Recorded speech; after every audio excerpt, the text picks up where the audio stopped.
because of the content. I was born in a slum, but somehow I got a break in life. So sometimes when you see the sweating coming out because of the passion and whatever it is, behind the noise, there are people. And we share the same umbilical cord. It shouldn't be like that. I am so disappointed. We used to tell Honorable Raila Amolo Odinga that he's doing police of conmanship.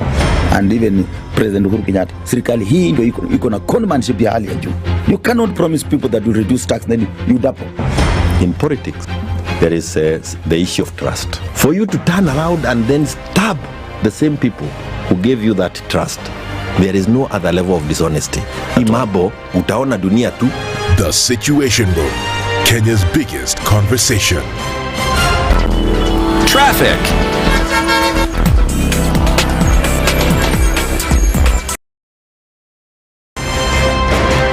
One of the things that are ailing our country is negative ethnicity. You find you as a state officer, instead of thinking as a Kenyan, you think like a tribal person. Let me tell you something. The biggest problem we have had in this country is a leadership deficit. There is nothing that you are going to do in the process of change if you are not a risk taker. So you really have to pursue your vision to a logical conclusion and even be ready to step on people's toes. When it comes to the economy, you can't run away with it. They say statistics are like bikinis. They reveal a lot, but they conceal the vitals. And so government people would throw statistics at you and tell you they're revealing a lot of information to you, but it's really concealing the real vitals. We need to get out of that, because when we want to grow our democracy, one basic thing that really requires to be understood by the political class, by all of us, is institutions are critical. This is the Situation Room, the only way to start your day. Traffic.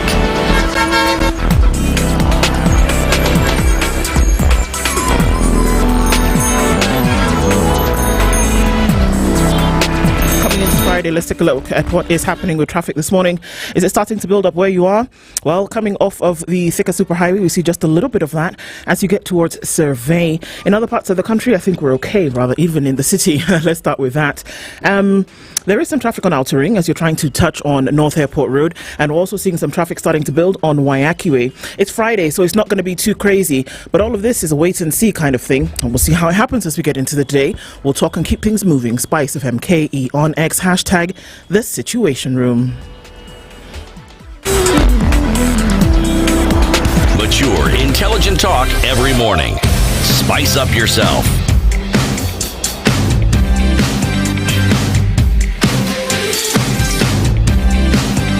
Mornings done right. 94.5. Very good morning to you, and how are you doing? It is the what? It's the 11th of July. Ama namna gani? 11th of July, namna hiyo. Okay, I got it right. Kabisa. Okay. How are you? I'm fine, thank you. I'm watching that dash of pink. Yes, even if the skies are grey, you gotta give it a pop or something. Is that not what they say? Well, I just made that up, but okay. That still works. Sindel? Yeah. Eek. How you doing? Uko salama? Uko salama? Can't complain. You're sure? Yeah. Okay. Ni good. That's good. Ni good, Mazi. Mazi. Ni good, Mazi. Yep, that's where we are. Just trying to settle into things this morning. Excuse me. Maybe I'm fine. Getting into the end of the week, so yay for that. It's Friday, and still things are happening, but that's why we're here, isn't it? I have a question. You have a question? Yeah. Okay. At what point did you get used to so much pepper? You know where I'm coming from, yeah? So, I guess you kind of grew up in it. It's culture. You kind of grew up in it.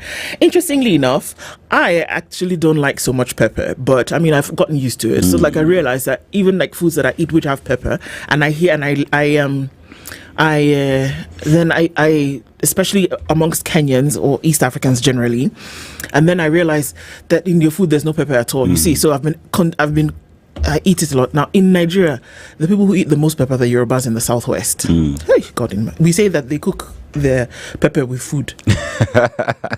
So I know where you're... So I actually don't like so much of it because I think it just overpowers everything. But you've got to have something to kind of ginger you, Yeah. So I know why you're asking that, because I gave these guys this morning something called kilishi. And Christine, Digital, is still there. Still She's coughing. about to remove her socks because she comes every morning. She's feeling very cold. Wearing socks. So I've given her some kilishi this morning, and I think she's about to remove her socks. Yeah. Frank got some. Eve, I think, even smelt it and ran away. You, on the other hand, you're it's still actually coughing. good. Yeah. So what kilishi is this dried meat? It's like biltong in South Africa, or like beef jerky. Yeah. So it's cut really, really thin, and then they put pepper on it, and then they smoke it. Delicious if you can get past the pepper. So what was the original question?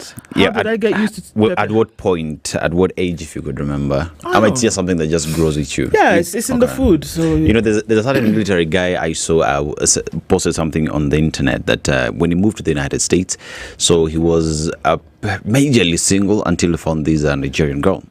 So during that time, Nigerians, because they love so much pepper, he couldn't express himself. So every time he would just toughen it out as a man. But at the end of the day, now when you go to the washroom, that's when the fire comes out. So he says a little bit later, when he had an opportunity to not express himself, life has always been better because then he can speak his mind. As you can say now, reduce it a little. Reduce it now. Yeah, we understand. But if you know the chop pepper, how you go ginger for belle? Do you understand what I said? No, but if you know the chop pepper, how belle go ginger you? Eve, Abby, you understand, Abby? Yeah. Okay, in Kenya, one would say, "Understandanga." Hey. Good morning, everybody, and welcome to the Situation Room. It's Kenya's biggest conversation, and we rounded out this week, this Friday. It is Friday, so one dentist down, but, like we say, we still keep discussing these things and have these conversations. It's the 11th of July, and we'll do a number of things today, confirming that everybody's okay. Let's keep doing that. Our live streams are up on Facebook, on YouTube, on X, and our audience on KTN. A very good Friday morning to you. All right, we'll say hello to you guys in a minute, but even as you continue getting into the room, Karibuni Sana, as we do this morning. Let me tell you the conversations that we will have today, right? We'll be getting into a number of them. If I can just see what I am doing, it would be fantastic. It's called Light, and let there be light, and there was light. Voila, there we are. Okay, so at 7 a.m., we'll have a Healthy Friday conversation. The number of women who die from postpartum hemorrhage is unbelievable. That they give birth safely, healthily to a healthy baby, and then for one reason or another they bleed, quite some, and literally bleed to death. Some don't, but that they end up being very weak for a long period of time. We're going to be understanding postpartum hemorrhage this morning. Dr. Charles Okumu is an obstetrician gynecologist, and Jane Mbaluka is the National Treasurer of the Midwives Association of Kenya, and they'll be talking to us this morning about postpartum hemorrhage. It is a big deal for a lot of people. We know this, and we know quite the number of women who've lost their lives. We know quite the number of men who've lost their wives or their partners through this, and then children essentially have to grow up without mothers. But we're going to be talking about that today at 7 as part of our Healthy Friday conversation. We'll then go in at 9 o'clock, rather, I beg your pardon, at 8 o'clock. Justina Wamai is a champion for economic democracy, and nominated Member of Parliament is Tabitha Mutinda. They'll both join us at 8 o'clock, and we'll be looking at the women in leadership perspective. A lot has come out over the last couple of days as well, whether it's mothers who are saying don't clear our sons, or whether it's nominated member of Parliament who has to deal with a lot of backlash from some kind of gender sexual innuendo, whatever that may be. We're still looking at certain things as concerns women in leadership. And these two ladies join us at 8. And then we're going to round things off with the youth perspective at 9 o'clock today with Muchanga Kiragu, who is a lawyer and a youth leader in the Kikuyu constituency, and Nshanza Ndwati, who is a national chairman of the Youth Nation Kenya. They both join us at 9 a.m. Not to forget, at 6:30, in a few minutes or so, we're going to be talking with Kabando Wakabando, who will take us through Lest We Forget this morning. So we'll do that today, and it looks like a packed session, but we're here for it, and we're also glad that you are too. Okay, Dennis. Yes. Quel est le proverbe aujourd'hui? Yeah, the proverb today comes from the Kamba community, eastern part of the country. And the Kamba, for a very long time, even the history books tell us they are long-distance traders. So they moved around, are doing business back in the days. And if you just look at them, some of the sweetest mangoes this country enjoys comes from the Kamba. So they say during that season, get yourself a Kamba friend, because then you'll enjoy sumptuous mangoes that come from them. But not just that alone. If you go to a place like Makueni County, they're doing a lot when it comes to matters to do with climate change. They have sand dams, which are actually changing and improving the ecosystem in the area. Governor Mutula Jr. picked it up from former Governor Kivuta Kibwana and is continuing with that, and it's great to see. Now, let's talk about the proverb. A man who asks for direction never gets lost. In this case, can I say man, gender, male? Please tell your brothers, everybody, just ask. This place, where is it? They will tell you. I'm telling you, you won't get lost. You will not spend 1 hour, 30 minutes driving about. Just open your mouth and ask. And speak. You will be told where to go. But if we were to go deeper. Yeah, I guess if you're, for me, really, sometimes we don't want to ask for help because we think that it shows a sign of weakness or that we can handle things. Just ask. Yeah. I remember my second grade teacher used to say, he who asks remains a fool for 5 minutes. He who doesn't remains a fool forever. True. So just ask, you'll get it. Yeah. I think even the good book says, ask and it shall be given to you. Yeah, I think also you look at, you think you know, yet you don't. So you remain with your own idea in that cocoon of thinking you know, yet just asking, am I right? Is there a better way of doing things? Would point you towards the direction where you get it right. So, yep.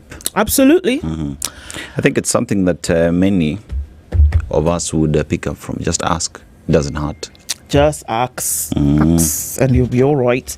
All right. So let's say hello to you guys. Let's do it as really quickly as we can this morning, because I know that there are quite a number of you in the room this morning. Thank you so much always for joining us. Yes, indeed. Our live streams are up on Facebook. People who are tuned in on Facebook this morning, good morning to you. One to the other. Stanley, we see you.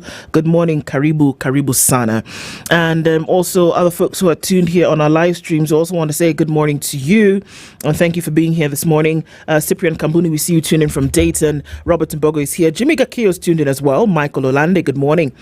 From Kigali. It's so great that we have this wide spectrum of folks who are tuning in from all parts of the country and indeed the world. From Austin, Texas is Man P. Kavoy Felix is tuned in from Kathonzweni. You can be tuned in from Kathonzweni, or you can be tuned in from Austin, or even from Kigali. It's great because we all converge right here. Tibbs Muge tuned in. Good morning. Happy Friday, our people. Wish you a great weekend. Thank you so much, Monica Oile. Onganyi Malala tuned in this morning and says, miraculously, KRA significantly increased their revenue collection. We were told by the good folks at the tax, one of the tax organizations that we spoke to said, you will wait and see that in a month they will collect. Dennis Diang says, good morning to everybody. We shall overcome this craziness. It must. Judy Waweru says, good morning, tuned in. Praise J is tuned in as well and says, enough is enough from NYC. Christina, good morning. I'd rather lose one leg than staying in bondage of corruption, injustice, police brutality, extrajudicial killing. Wow. Kibaki won the election with one leg. That's where we're going. Okay. Michael Olande, we see you. It would appear so. Anne Gore is tuned in this morning from the city of Nairobi. It is quite a chilly one this morning. Keep up the great work, Giovanni says. Asante Sana. Mbaga Joshua tuned in as well. Good morning. Nobody can tunya us. What is that? What's tunya if she's laughing? Even here, by the way, and she's gone just like that. What's tunya? I don't know. Oh, okay, Sawa. We'll wait and see. Nobody can tunya us. Okay. I just want to make sure that we're not insulting anybody. Okay. My prince, good morning to you. You said the US President Donald Trump was shocked that a Liberian president can speak English. I'm telling you, we need to be liberated from some things, I'm telling you. Yeah. In fact, what he should have done is that he should have spoken to him in one of the Liberian dialects. Yeah. That's what he should have done. That would have shocked him, I think. Mutuflani, good morning to you. Have you heard the Risasi Mgu song? I'm telling you, Kenyans are ungovernable. Yo. Did I laugh out loud? But yeah, It was interesting because the song, it didn't take 3 minutes and the song is already out. Yeah. It's already out with queues of people during the 2027 elections on that voting queue in their wheelchairs and crutches, still going to vote. That's a strong message. Strong message. They will come out anyway, essentially, is what they're saying. Good morning, Ndu. Young Jedi says, good morning, Ndu and Dennis. Aki Aseto and this week's Proverbs. Clap, clap, clap. Wishing you a great weekend indeed. Rahim Tula Omar tuned in from Nairobi says, we are ripe for revolution. Is that the case? Redefender says, Kuliza Siujinga. The Nairobi 2011. Happy Friday. Well, good morning to you and Karibu Sana. Ben Aduda tuned in from San Francisco. And Timim Tower says, good morning. Isaac Ndiritu from Luxembourg, we shall overcome. Carol Nyamweya anatupenda sana, tunakupenda pia. My sister Newton Emase is tuned in from Nyakach. And Margaret Wanjohi says, Tunya is Nyanganya. Okay, that doesn't help me. But, Nyanganya is what? Nyanganya. Snatch. Oh, Tunya is snatch. You will not snatch us. Oh, okay. Okay. Sawa. The People's Observer is tuned in this morning from Dubai, and he says, as it is now, we need to make a lot of wheelchairs and crutches. Okay. Wow, guys. Filling up the room this morning, and we see you, everybody. We greet you. Thank you so much for joining us in the room this morning. It's necessary for us to at least say hello to you as we get into things this morning, and we know that more and more of you will be joining us. So take our greetings firmly and collectively till the end. Sawa sawa. All right. Now, let's look into the headlines, shall we? Because there are quite a number of them this morning. But the one that's glaring on the front page of Kenya's bold newspaper, The Standard, is in the dock alone. And it was just the irony of it that I was looking at those proceedings yesterday. And it was like, hang on a minute. You were told that the government has got your back. You were told that everybody's got your back. Yeah. But in the dock alone is the headline. Choices and consequences. President William Ruto ordered police to shoot and maim rioters. Earlier, Interior CS Kipchumba Murkomen had boasted that he would stand by any officer accused of manhandling protesters, even if the charge was murder. He declared he was a lawyer and would defend them to the end. But when Clinzy Masinde sat in the dock, accused of shooting an unarmed hawker, there is no president or minister. He covered his tear-streaked face, overwhelmed by the gravity of the charges. The world he knew was gone, and in that crushing moment, he was utterly alone. We're going to look into the details of that, but that's what it is. By yourself, even after a promise has been made. So, consequences, actions, hand in hand. Court nullifies IEBC gazettement. The High Court has overturned President William Ruto's gazettement of the IEBC chair and 6 commissioners for defying an interim court order, with the judges stating that their directions must not be treated as mere suggestions. We heard the justice yesterday very clearly saying, you know what, this is not just us sitting here in a playground and saying that we're going to say things. It's not just us making and waking up in the morning and saying, and then you guys can sit on the other side of it and think, oh, they said that in court, maybe we'll. No, the justice said, it is an order, meaning you must follow it. Yes. So you don't follow it, now we're going to take the whole kit and caboodle, toss it out the window. That's what the court did, essentially. It'll be interesting to see how they follow it or not follow it in the coming days. Alarm as newborns contract HIV from breastfeeding. I don't know why it's an alarm, but it's one of the transmission channels. We knew that it is coming out, but more and more babies apparently are getting this. What does that mean? That their mothers have it. It's called MTCT. MTCT, mother to child transmission. That's what it is. Why are we surprised? But anyway, we'll look into it. Over 350 tourists expected as annual wildebeest crossing starts. Does it shift? All right. Anyway, but it's the migration. The Great Migration. It's actually, is it the 6th or 7th wonder of the world? I think it's 7th. Yeah. It's the wonder. Seventh, anyway, it is a wonder of the world, and it's quite something to see. I mean, it was. I've seen it, and it's amazing. Yeah. Despite bravado calls from security bosses, Masinde stands alone in the dock, and he will face murder charges over the hawker's shooting. Parliament asks Interior CS to protect health workers and hospitals. Well, I'm not sure about that. He said he would protect police officers, but we have a police officer sitting in the dock alone, and I don't know about it whether he will do that or not for health workers. Yep. There's so many headlines to get through this morning, but that's what it looks like on the pages of the Standard, and we're getting closer and closer to August, which is when the CAF CAF championship supposed to take place. Will Kenya be ready? That's the question. Will we be ready? According to what the CAF says, the Africa Cup of Nations supposed to hold in Kenya, Uganda, Tanzania. It was moved from February to August to allow preparations to take place. That's coming in. The Diamond League continues tonight, going to Monaco. Let's see what happens. Wanyonyi faces a tough test in Monaco meet tonight. Let's see if he'll be able to cross the line. Fireworks expected in the Olympic 800 rematch at Monaco Diamond League meeting tonight. 100-meter Olympic champion Lyles makes his Diamond League debut this season with a showdown against Tibogo. That's what happens tonight in Monaco. Keeping an eye on all of this, let's look at the Nation. Yeah, the Daily Nation, and the big headline here is all about REBC and the 2027 test that starts. And first of it is conduct the 22 pending by-elections, and then there is the register new voters and clearing the voter register as well, and boundary delimitation as well. Article 89(2) of the Constitution states that IEBC shall review the names and boundaries of constituencies at intervals of not less than 8 years. Now, number 4, conduct continuous voter education and procure election materials. And you also have silent wars rock the opposition over its flag bearer. So who exactly among those who've declared they want to be president will actually be the flag bearer? Now, Chief Kadhi leaves behind a rich legacy of humility and selflessness. Chief Kadhi Abdul Ahim Hussein was buried yesterday. Yeah, according to with regards to the Islamic Rite, and officer charged with Okoh's murder. We've seen that. And celebrating Feroz Naroji, a legal giant.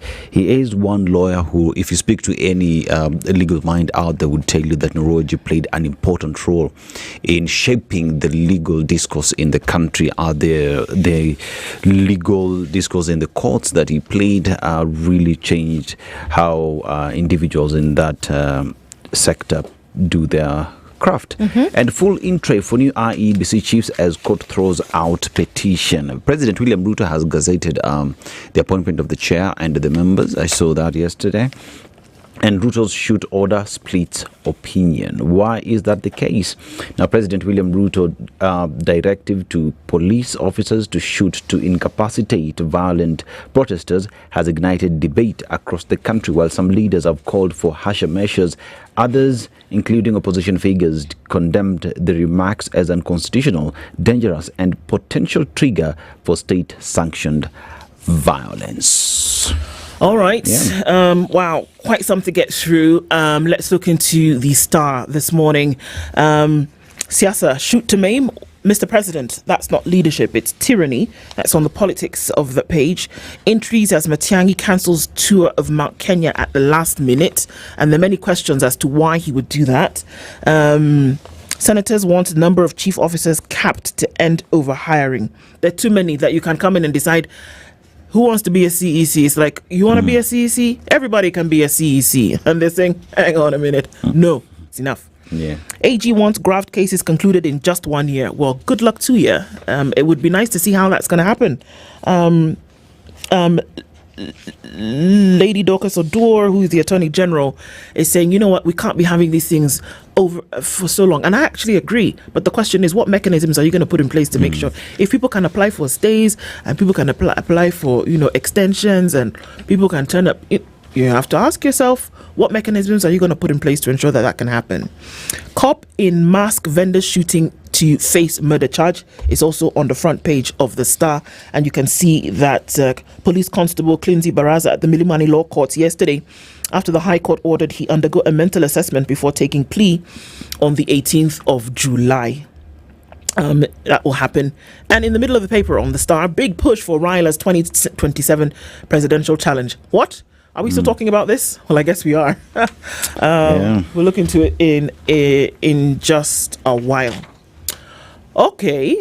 Also on the Business Daily, did you do that or was I sleeping? The Business Daily. Yeah, just go through it. Okay. So on the front page of the Business Daily this morning, firms use 50 billion shilling tax refunds to pay KRA amid cash crunch. So firms have gotten a tax refund or relief and then they've cashed that in. And they said, you know what? We owe KRA. Take that money instead of it coming to us. Just take it and pay yourself. Essentially is what they've done. Okay, so that's interesting. Small distillers spared factory upgrades. Park fees to rise as KWS seeks to plug 12 billion shilling gap. I've always said your number one go-to tourists are your people. People, yes, true. Make it more affordable for people to tour Kenya. A beautiful country, by the way. Yeah. And it was actually, I was like, so many places to see that many Kenyans have not seen.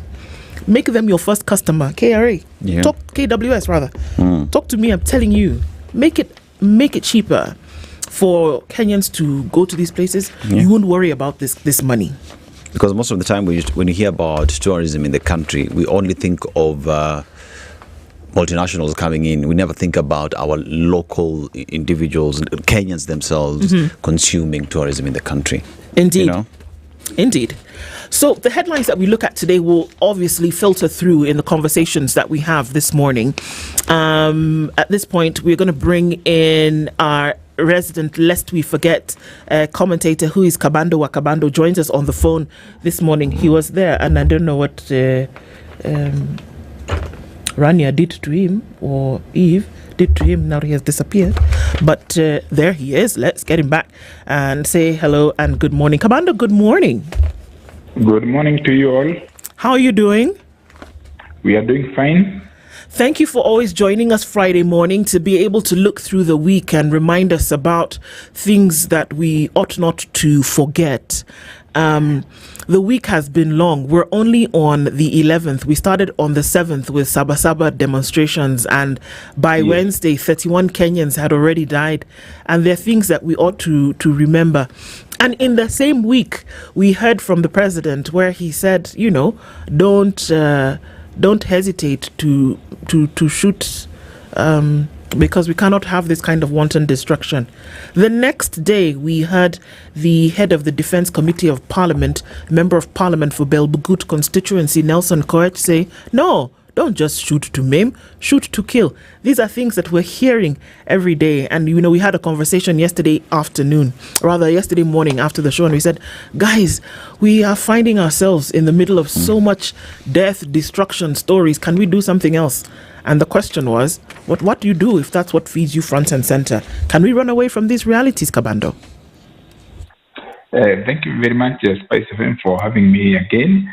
And we are happy and proud to be associated. Where we are today leads us to pose a big question. Is a social contract between the governed and the delegated authority, that is, between the people and the governors of the Republic of Kenya, still valid and solid? The Constitution describes a republic or a place, even small clubs, the rules, the bylaws, what you are supposed to abide. Now, the Constitution of Kenya is very clear from Article 1 to even the schedules of implementation of what needs to be done. And the Bill of Rights, Chapter 4, was not imposed. It was something negotiated over very, very many years. There were many conferences, there were many forums and agencies that led to Kenya being celebrated as having a very progressive constitution in the world, particularly in the Bill of Rights.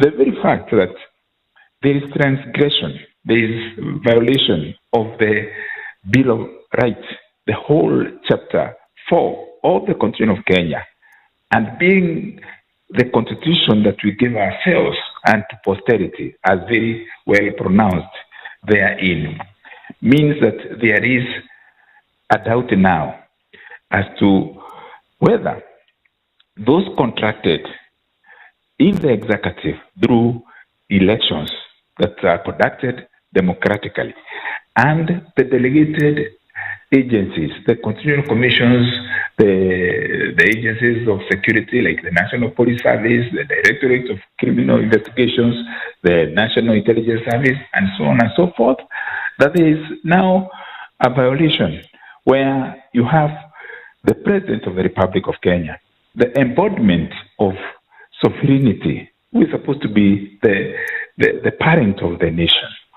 who is supposed to be the symbol of the unity of the people of the Republic of Kenya in their diversity.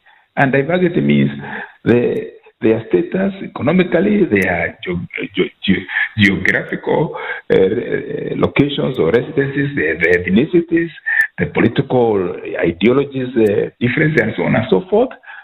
But now, that very position that is supposed to show and exemplify maturity and unity and to inspire the Republic of Kenya as a republic that can competitively place its bid among the civilized community of nations is very much in doubt.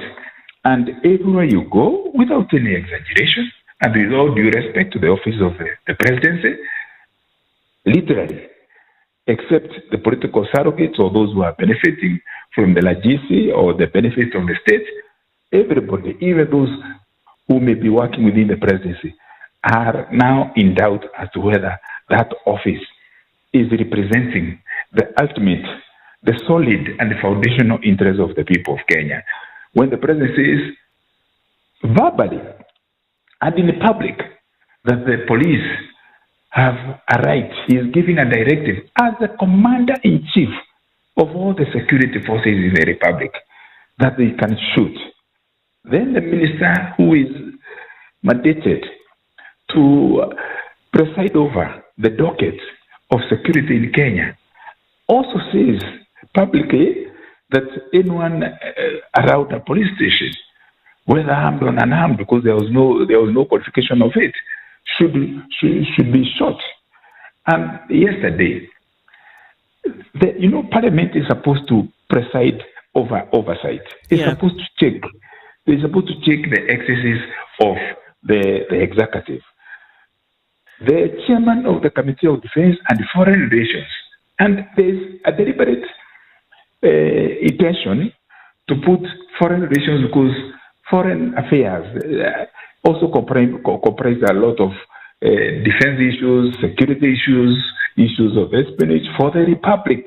Again, said yesterday that he supposed the president call on the police to shoot a leg of protesters, but he even escalated and said, but himself, the chairman of defense of the National Assembly Committee, would wish that the shots are to kill. Now, you have the president, the commander-in-chief, you have the chairman of defense in the National Assembly, whose work is to interrogate and checkmate the Kenya Defense Forces and even the National Intelligence Service, and then you have the Minister of Interior. This is what you can describe as face of impunity. The Ministry of the Interior, Security, State House itself, and now Parliament. There is a violation of Article 1 of the Constitution, where the social contract between the people and their employees, those who are the representatives, are supposed to be in synergy and are supposed to be in harmony in terms of the intentions of where the country is going. And now that brings us to the bigger question to that. That indeed, that article that was deliberately put there that the supreme authority of the people overrides their representatives and people can exercise that authority directly, leads us to one template or one space. That when people are disregarded, people are completely violated by the people who have been placed in authority, the people can resort to civil disobedience. And civil disobedience, there is the intention to put civil. Civil represents decent, it represents the people. And therefore, when people are violated and they are oppressed, to the extent that they are barricaded, not to access certain places to non-violently express themselves, then they are not helpless. People can force. There can be a recall of members of parliament. There can be impeachment of the president. But where all the avenues parliament has been hijacked, as you are seeing increasingly, it means that now the authority of the people must be recalled from those they have delegated. Kabando, sorry, I just want to ask you, because it's interesting, because even as you say this, then there was a response from the people of Kenya. I mean, look at what happened earlier in the week. So Monday was Sabasaba, Tuesday, and then there was a lot of tribal innuendo that was then put out that, we're seeing these protests as a result of tribalism, and everybody banded together and they said, come on, how do you say that it is a Kikuyu thing? We are all Kikuyu. The president then came out on Wednesday and said what he said. And by Thursday, everybody came out and said, you know what? Shoot all of us. Maim all of us. Let us come out on one leg only. But in this thing, we are still all together. As we talk about things that we ought not to forget, even as you so beautifully painted this picture of the different levels where it seems as though there is a frontal attack on the people of Kenya and their sovereignty when it comes to constitutionalism. Here we are where the people are banding together that it doesn't matter what you throw at them. They are coming together to say we are still on the same page and we are still together, regardless of tribe, in this case, regardless of whether you have one limb or not. How do we see that? Now, that is actually a statement potently put by the diversity of and the oneness of the people of this motherland that we have bequeathed ourselves as a blessing from Almighty of all creation. That when now you are isolated, like you saw the president himself, when he spoke in response to the narratives that were being propelled by his sycophants and people who are becoming scared by the uprising of the people. And uprising, I mean physical protests, voicing of the concerns and the statement of grievances. President Ruto said that he is wondering why he is being criticized. He is being told must go. Why there is so much anger against him? And he tried to profile the Kikuyu community by saying that it did not happen during Uhuru time and it did not happen during Kibaki time. Truly, if you have lived in this world, and particularly if you have been lucky to live in Kenya, you know Kibaki faced a lot of protests, even disagreements, even from people who are in his government and parliament. And there was even a showdown in November 2005 in a referendum, and he was sadly defeated by a team in which Ruto was a very prominent player. The origins against the Kibaki's team of bananas. Biggest protest ever of a president being given a vote of no confidence until he dissolved his cabinet. Who doesn't remember that there are so many protests against Uhuru Kenyatta and many grievances? There are motions in parliament. There are demonstrations in Nairobi. To the extent that even in 2016, a special committee to reconcile the issues of the court then, the Coalition of Restoration of Democracy and the Jubilee Coalition, had to be put together, co-chaired by James Orengo and Kiraito Murungi. Uhuru faced the biggest humiliation of an incumbent president being defeated while he was with the vice president and he was with the former prime minister and with his state resources on the 9th of August 2022. That defeat was as a result of Ruto's vigorous campaign against the president, even as he served as a deputy president. Therefore, what is happening today is that people are making a statement. Can you see what is trending today? Still, the hashtag "We Are Kikuyus" is top trending. Another top trending topic is "Free Maiyo." This young man was arrested for only going to YouTube, to TikTok, and voicing concerns about violations of the police code act and even the constitution. And just because of that, he is arrested. And the Directorate of Criminal Investigation says, we have arrested this person for incitement. Inciting who? What the president is failing to understand and to know is that the anger is so deep. The bitterness is so entrenched. And the frustration is unapologetic because at every turn, he has given a lie. Another turn, he has given a propaganda. At every turn that president has given a lie. Let's just go back to during the campaigns as he was vying to be the president.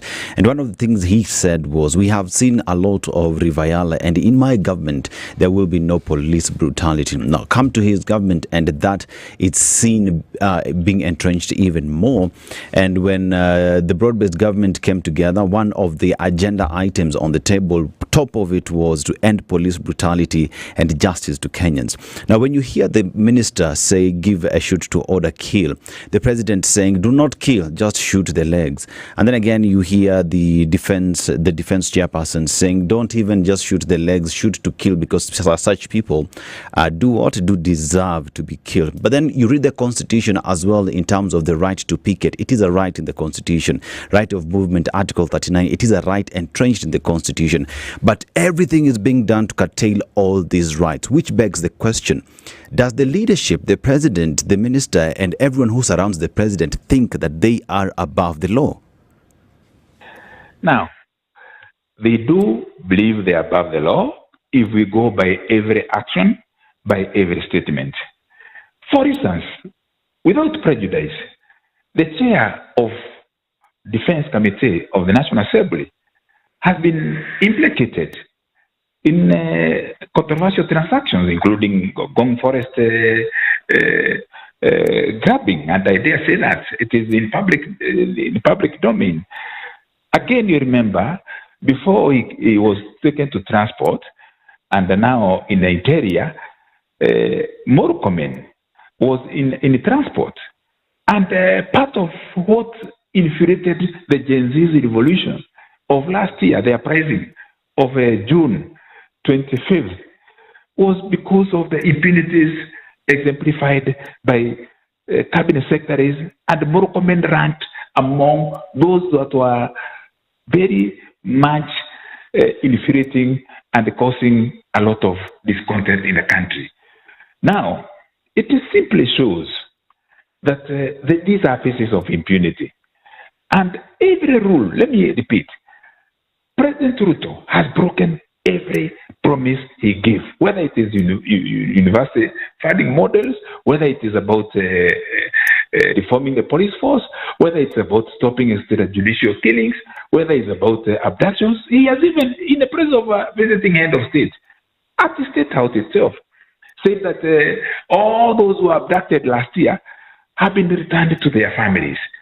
Now, when you have a head of state who is also the head of government and the commander-in-chief of security forces giving a decree or an edict that the police should do this, well, just a few days before, and many months before, he had said he has nothing to do with the National Police Service because it is an independent institution created by the Constitution. Yes, it shows that there is not only confusion, and I fear if I said that there are people who are quietly asking whether the president is okay. Is President William Ruto okay?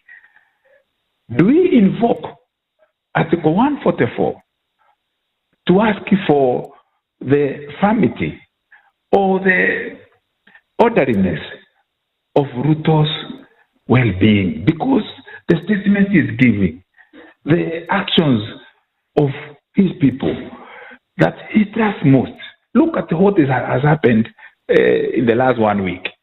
His personal assistant, who everyone knows is deprived of some academic, basics, is parading female members of parliament, and particularly from certain areas where they think that support has depreciated, and parading them before children, before communities, in public, and describing their sexualities, objectifying leaders who are in parliament, and themselves just succumbing and submitting to the whimsical directives of the personal assistant of the president.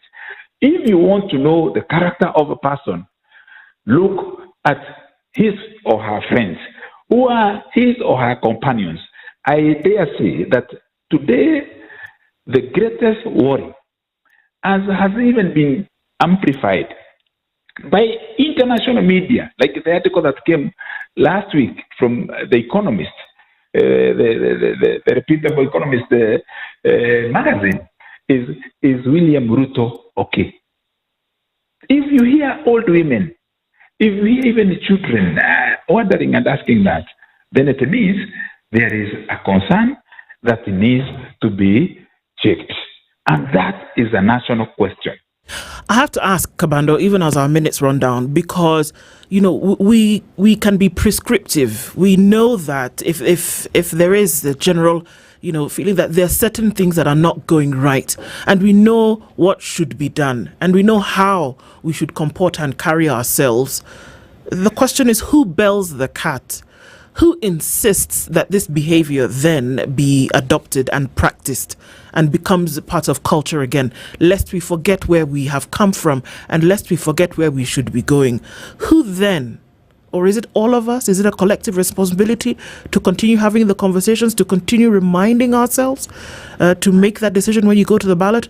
Who essentially is responsible for making sure that behavior is restored? Super question and great posture. Yesterday, policeman Baraza was in court alone. The policeman who pulled the trigger in view of live media in CBD, Boniface Kariuki, the mask hawker, he was alone. Who will bell the cat? The police force, the police service, the women and the men in uniform can see that when it comes to seeking justice, you are left alone. The president will not be with you. The CS will not be with you.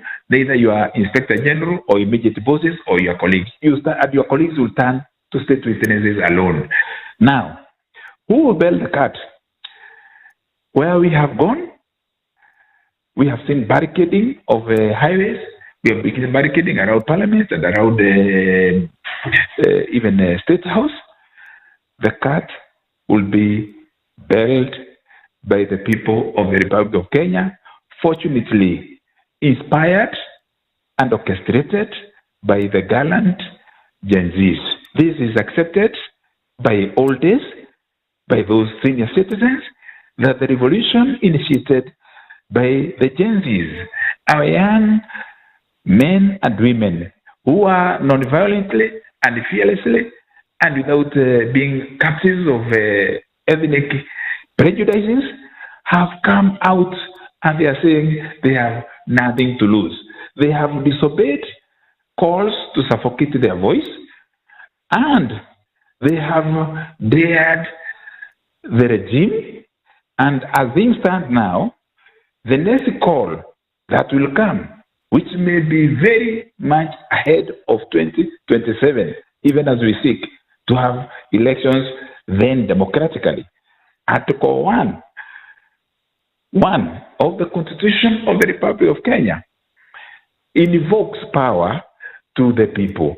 And therefore, the uprising, the way things are and how the situation is today cannot be stopped. It is not stoppable because there isn't any indicator or any visible design that those in authority have the senses of hearing, of seeing, of feeling, or even of thought about what needs to be done because they are incapable of reform and they are blind to the reality. Then, as in Bangladesh and other countries, non-violent uprising for people to take back their country could easily be the outcome. Kabando Wakabando, thank you so much for joining us this morning again. Again, we look forward to having you here for a longer period, and so we know that time comes soon. But thank you for being candid with Lest We Forget this morning yet again. Asante Sana. Next time you call me, I'll be there physically. Fantastic. Great to hear, and we'll see you soon. Thank you, Udo. Good morning. Asante. Good morning. Hey. Conversations continue when we come back. It is 7:01.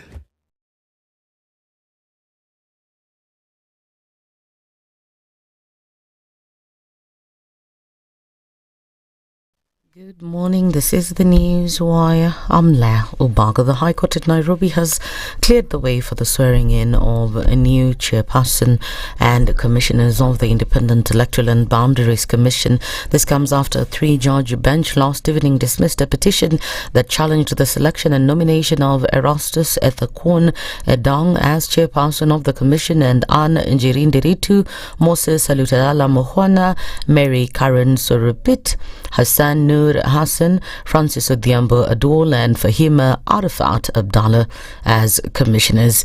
In their judgment, Justices Roslina Burili, John Chigiti and Bahati Momuya ruled that the petition filed by Kelvin Roy Omoni and Boniface Mwangi lacked merit and was not properly founded under Article 22 of the Constitution.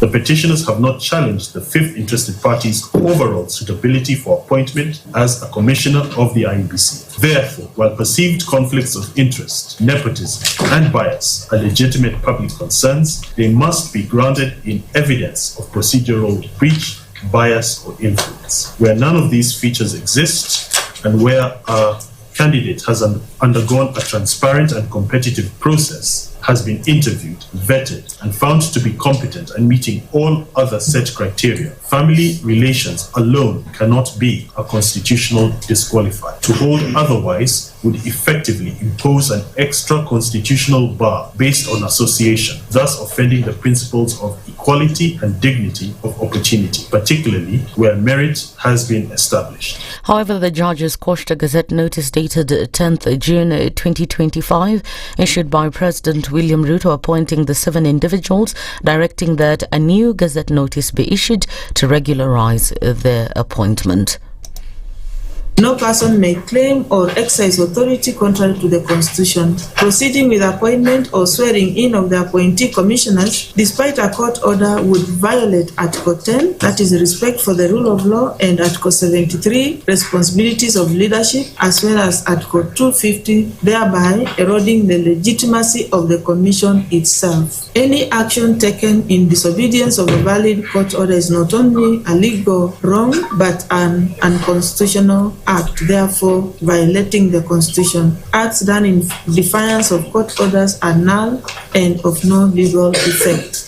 Education PS Julius Bitoka and Presidential Assistant Farouk Kibet state that the ministry will conduct regular inspections of various schools in the country to assess the quality of infrastructure and safety of students. This comes after 3 kindergarten students died after a toilet they were in collapsed at Queen of Angels School in Tarbo constituency, Uasin Gishu County yesterday.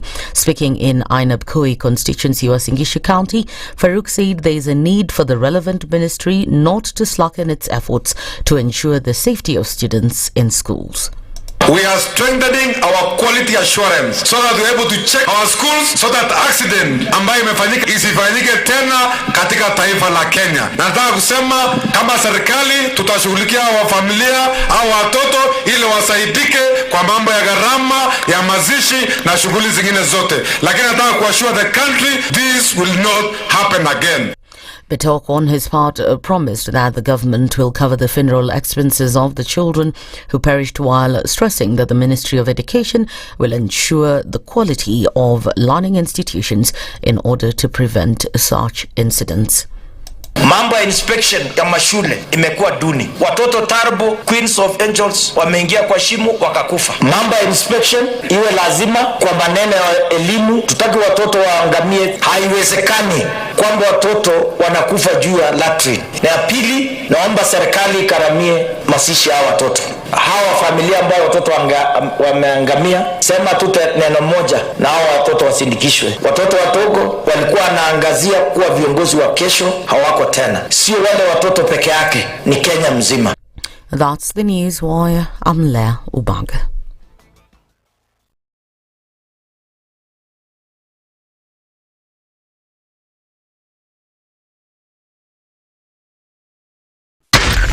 SpiceFM, Nakuru. In this country, 6 families and 8,000 Kenyans control 90% of the GDP. We are not a country. We are a plantation. We work for Ruto. When you're telling the judges court orders are papers or they will not obey court orders, they're sitting and you're seeking orders from them. So how are they supposed to interpret it? Isn't it an oxymoron? When you see a judiciary that seems to be under some control somewhere, you start questioning. We have very powerful governors, but they don't use their offices to serve the people. If you are not shameful to do what you are doing, why should we protect you? I'm human. Everybody's human. So when you're told, kuja tuongee, I mean, you'd be a fool to say, stagi kuongea. Conversations have to be had, you know? People in leadership should only go into leadership if they are ready and willing to change the lot of the people. The Situation Room, Kenya's biggest conversation. Good morning, and I love your show. Thank you. Having come from a Kikuyu radio background, I migrated to Spice because of the content. I was born in a slum, but somehow I got a break in life. So sometimes when you see the sweating coming out because of the passion and whatever it is, behind the noise, there are people. And we share the same umbilical cord. It shouldn't be like that. I am so disappointed. We used to tell Honorable Raila Amolo Odinga that he's doing policy of conmanship. And even President Uhuru Kenyatta, serikali hii ndio iko na conmanship ya hali ya juu. You cannot promise people that you reduce tax, then you double. In politics, there is the issue of trust. For you to turn around and then stab the same people who gave you that trust, there is no other level of dishonesty. Imabo, utaona dunia tu. The Situation Room, Kenya's biggest conversation. Traffic.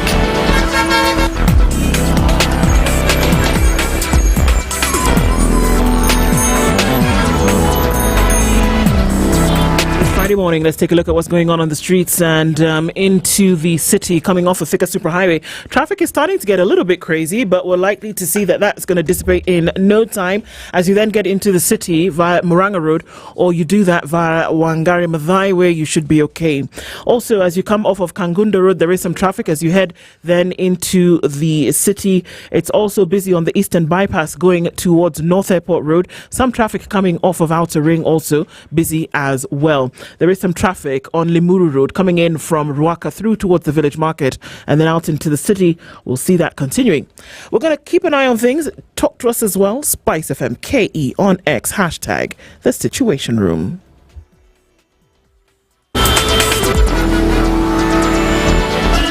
Mature, intelligent talk every morning. Spice up yourself.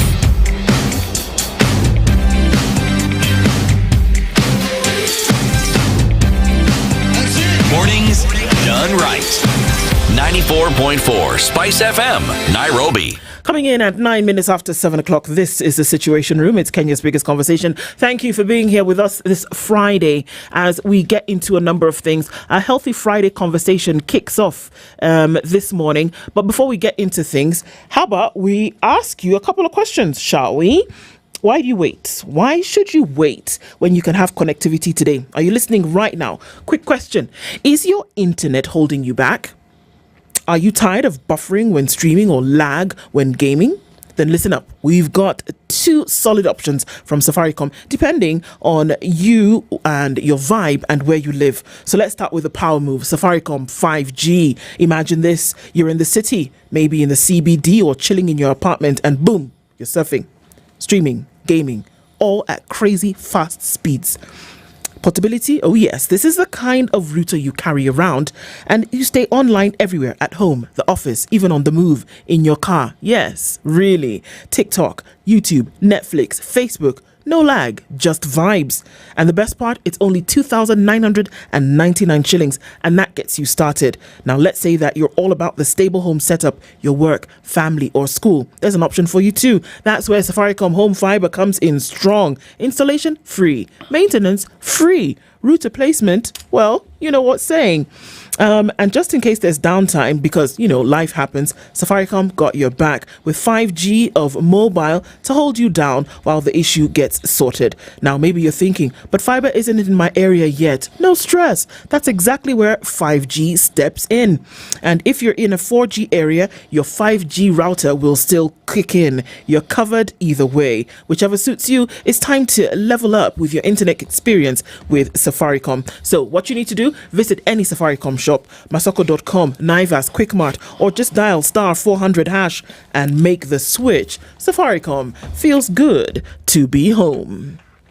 So, once we've connected and you're looking for a place where you can get health sorted out. Yes, and if you're looking for a specialist, Aga Khan University is telling you tuko Eastlands. Usiende mbali kutafuta specialist because tuko kwa mtaa wako. Now, Aga Khan University Hospital has brought specialist care near you through their 53 outpatient medical centers. Now, what were Eastlands? We've got you with the following medical centers. So, Buruburu at Kenya National Library Services Complex, Embakasi opposite Kenya Pipeline Staff Quarters, Donholm at Greenspan Mall in Donholm, and Komarok at K Mall, Ruai along Kangundo Road, and Isli along General Wairungi Road. Now, some of the specialists available at the Aga Khan University Hospital Clinic in your neighborhood include pediatricians, gynecologists, cardiologists, urologists, family physicians, neurologists, a nutritionist, psychiatrist, ENT, dentist, dermatologist, among others. Now visit any Aga Khan University Hospital Medical Center in your hood today or call 0730-011-888. Aga Khan University Hospital, world-class care here and now. Fantastic. And as we normally do, we're getting into a Healthy Friday conversation this morning, necessary for us to have. And we're looking at one issue that affects many, many people, not just because of the patient and what they go through, but families across board. We're talking this morning around the issue of postpartum hemorrhage. Joining us in the studio this morning, Dr. Charles Okumu is an obstetrician gynecologist, and Jane Mbaluka is the National Treasurer of the Midwives Association of Kenya. Good morning to you both. Good morning. Karibu sana. Asante. Great to have you in the hot seats of the Situation Room this morning. It is a hot topic that we're going to be talking about, and we really want to open it up and really get into the nitty-gritty of it. Many a woman suffers severe health conditions because of this, and unfortunately death in some cases. And even as we do, we'd really like to get into that. So we're very happy that you've been able to join us to do that today.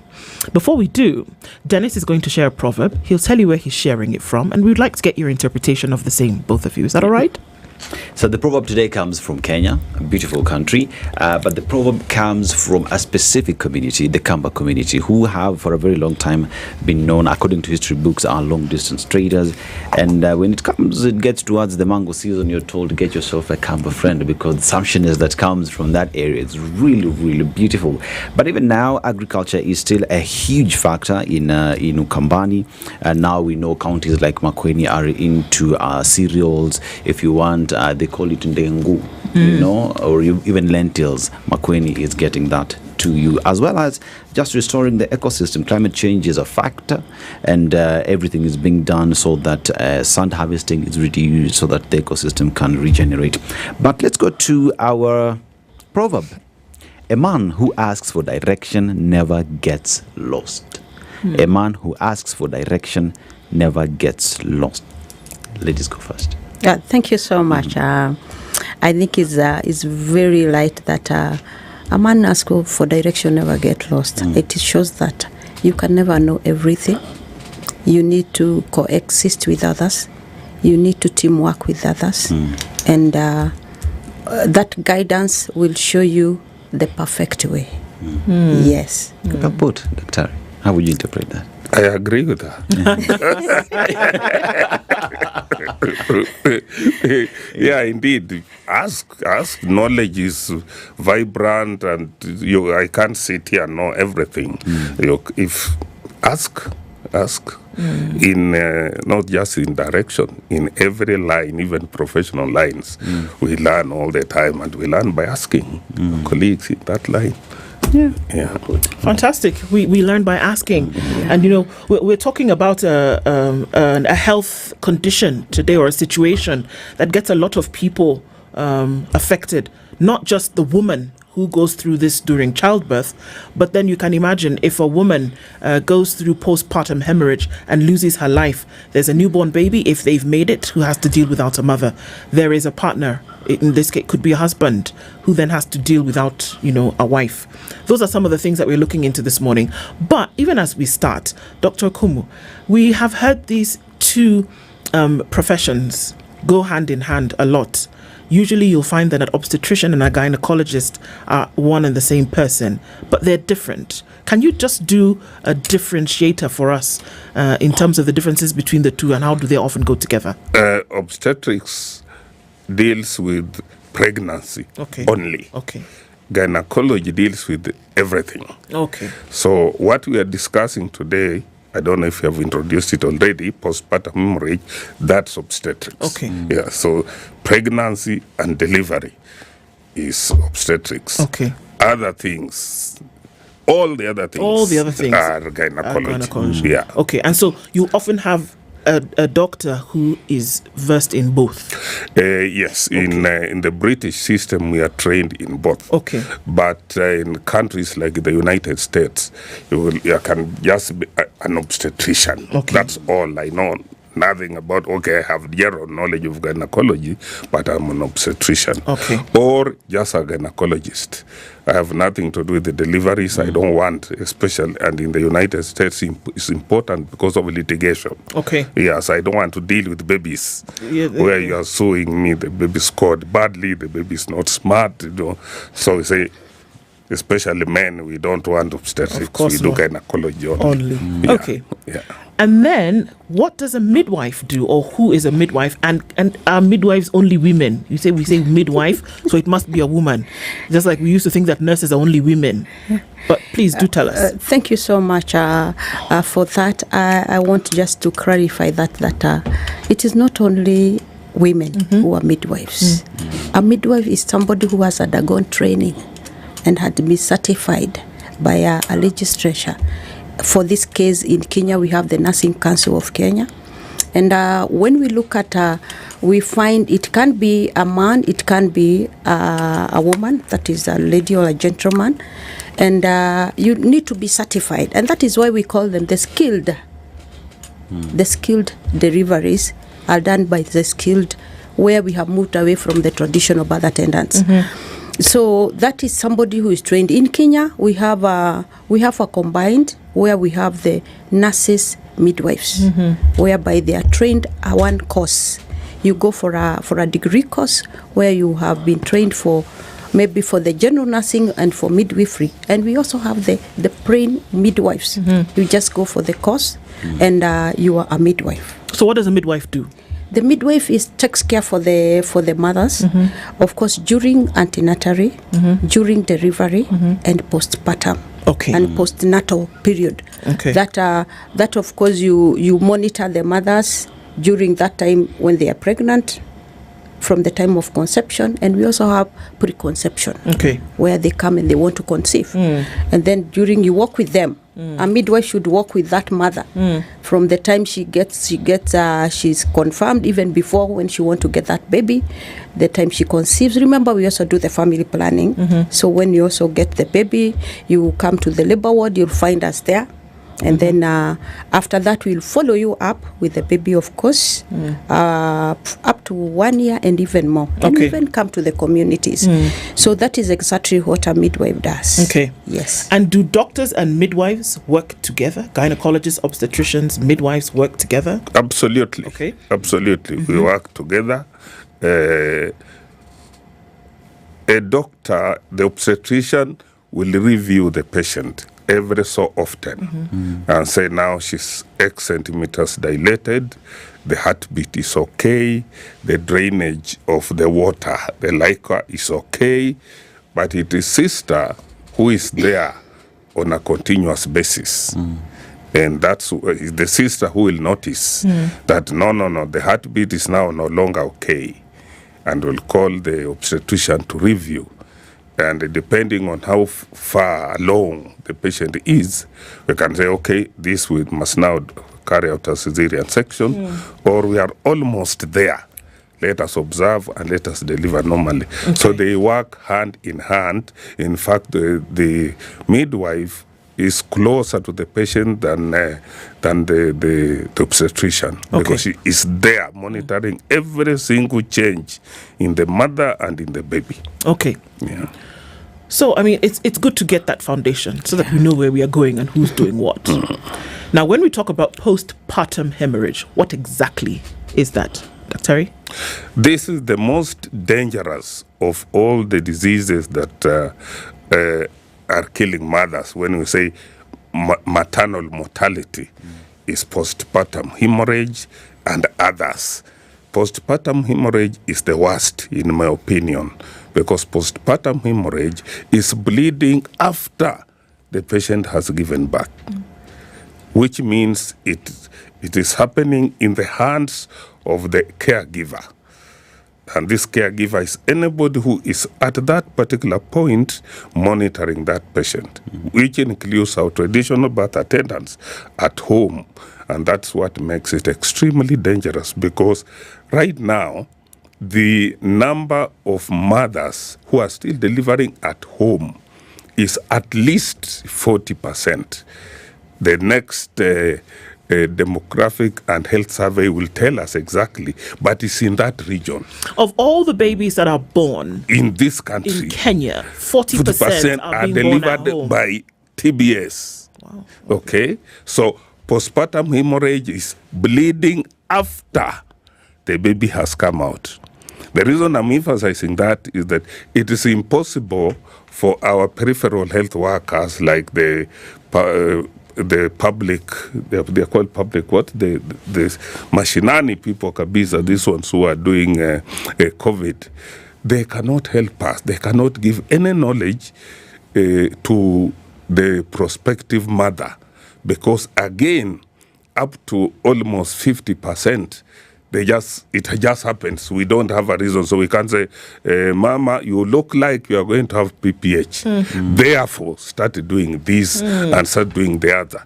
This is something that happens suddenly when the mother has delivered. So essentially, you're saying community health workers or community health volunteers cannot be trained on this. Meanwhile, you have a pretty large percentage of women who are giving birth where community health workers are stationed that would essentially be able to help them. Yeah, because you cannot, it happens after delivery. So even an expert, even an obstetrician, even a midwife is only in very small cases. When we go into the various causes, there are things you can say, you are high risk. You are high risk for postpartum hemorrhage. So you start going to this facility, and the facility I'm talking about in our hierarchy of level 1, 2, 3, 4, 5 must be a level where we are able to do cesarean section. Anytime we are in a situation where we cannot take a patient to theater, even if it's a government facility with the trained clinical personnel, we are living in dangerous times, because it will happen now. And this patient has retained placenta, which is one of the causes of PPH, and you need to take to theater and remove it, and you can't. So, with what you've said, it is really important for a patient, for mothers to be with a midwife from the very beginning all the way to the end. But in most instances, you find the only time a mother would come into contact with a midwife is pretty much at the last stage of it, which then cuts that. If you look at the importance of starting from the beginning to the end, but if I'm just meeting you at the end, that means just so that you deliver me and I'm done with you. But how then important would it be for one to have a midwife from the beginning, such that when such happens when hemorrhage starts, my midwife is close to me and I can reach them faster as opposed to just at the hospital. Thank you so much. Maybe I would also want to add of what Dr. Charles has said about the PPH. It is good to know that we have PPH is blood loss, which when you give normal delivery, is more than 500. If it's more than 500 in normal delivery, that is termed as PPH. And if you do a cesarean section and it's over 1,000, is also termed as PPH. But any amount that causes hemodynamics or changes the state of the mother is referred as PPH or postpartum hemorrhage, even if it's 200, because some mothers will come with very low hemoglobin level. Maybe they just came and maybe they never even went for a antenatal profile. So to come back to your question, and maybe it is very important to work with a midwife, and that is where we would focus in future, where we would have enough midwives, because now as we talk, the number is still very low. So if we have enough midwives, we would be able to work with those mothers, and that is how you identify. Ideally, you're supposed to identify a midwife who can even call, who is a call away from you, so that in case of anything, you will have problem solved. So at the same time, when we have enough, we have many challenges, and maybe that is why you cannot to access to the facility. Socioeconomic status may even make this mother come only one antenatal profile, whereby the WHO recommends 8 of them. So this is one thing we would want in the future, and that is what we would aim, where we will have enough midwives to cater for our mothers, which could be 1-on-1 or 1-on-5. As we look now, the ratio for one midwife to the population, it is really big between, and we need to reduce the gap. Jane, yes. Dr. talked about the fact that with a lot of people who are giving birth at the hands of traditional birth attendants, that in the case of hemorrhage, maybe the placenta has not been birthed. That's an example of what would cause this, right? And then you need surgery. So are we saying that if you need surgery to then relieve that situation, if surgery doesn't happen, are these women dying? Let me come back to that. Thank you so much. One, there are many causes for postpartum hemorrhage. And normally we talk about the 40s. The 40s, we talk of the tone, we talk of trauma, we talk of throbbing, we talk of tears. And when we talk of, tissues. When we talk of tissues is when we talk of the retained placenta. And unfortunately, maybe some mothers will deliver before they come to the hospital. And of course, our community health promoters, they are not trained and they are not certified to conduct any deliveries or to assist the mothers to deliver. The traditional birth attendant, you'll accept that in some areas where they are very remote, they might still be there, but we are trying to encourage them to bring the mothers to the hospital instead of assisting them to deliver. In that case, this mother who have a retained placenta, if they are in the hospital, we will be able to support this mother. And immediately a mother delivers is supposed to be given drugs which we call uterotonics, which will facilitate the contractions of the uterus to be able to remove the placenta now. And of course that we call it the AMSTIL, the active management of that stage of labor. The community health person will not be aware of this. And of course, the active management, of course, you will give uterotonics, you do the uterine massage, and you assist in delivery by contracting the uterus, and then you'll be able to deliver the placenta. So for the traditional birth attendant, they must just wait for it to come out. Well, okay. Yes. That's interesting that you say and that. also you also need the uterotonics. Uterotonics is the drugs to assist in the contractions of the uterus. Okay. Thank you. And you see, this is at the point where now I've worked with the midwife throughout, perfect. And then now there is the OBGYN who also is part of this process to the very end. So Dr. Now here is a question where when you talk about the situation with all the 40s that we were talking about, there is the need for OBGYNs to equally just be, if not a call away, to be closer to the patient and also to be part of the process. But you also find that most of mothers as well just come to contact with OBGYN towards the end, and one would say could be due to economic situation in the country and whatnot. But then, just how critical are OBGYNs through this entire process? In terms of managing PPH, the obstetrician and the midwife do the same thing. We know the 40s. So the tone sister, the midwife will manage as well as I will. Trauma and tissue. Trauma means we have torn something. We have torn the cervix, or it has gone up to the uterus. That needs theater. In our country, we have not trained midwives to go to theater. In some African countries, they carry out cesarean section very, very well. These are routine operations. So maybe we need to turn and go there. Tissue is placenta. She can use the drugs that we have enumerated and be able to manually deliver the placenta. So that can be managed.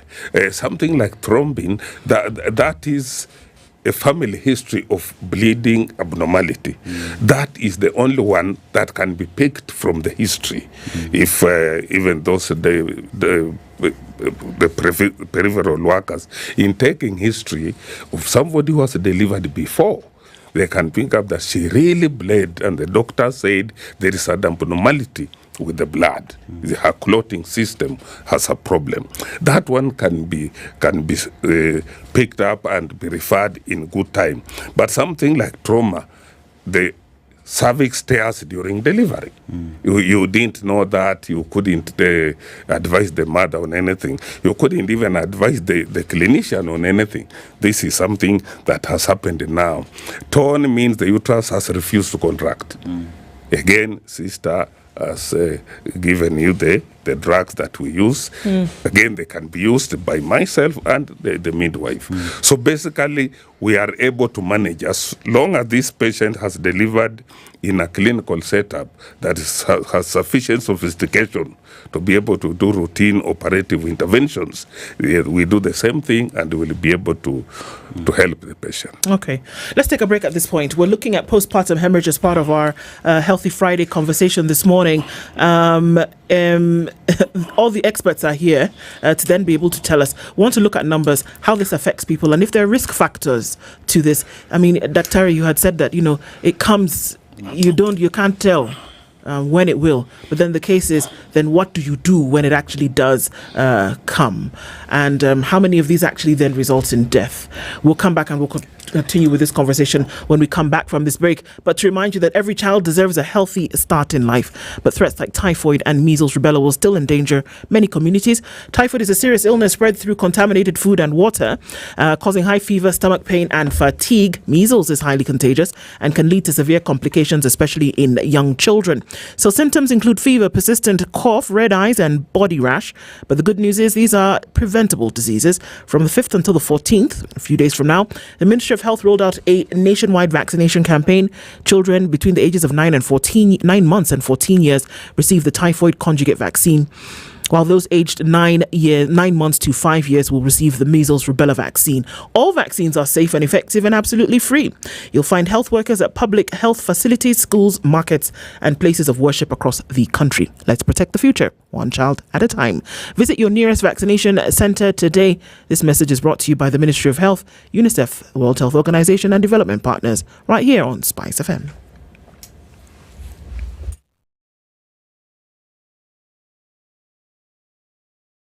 This is the Situation Room, the only way to start your day.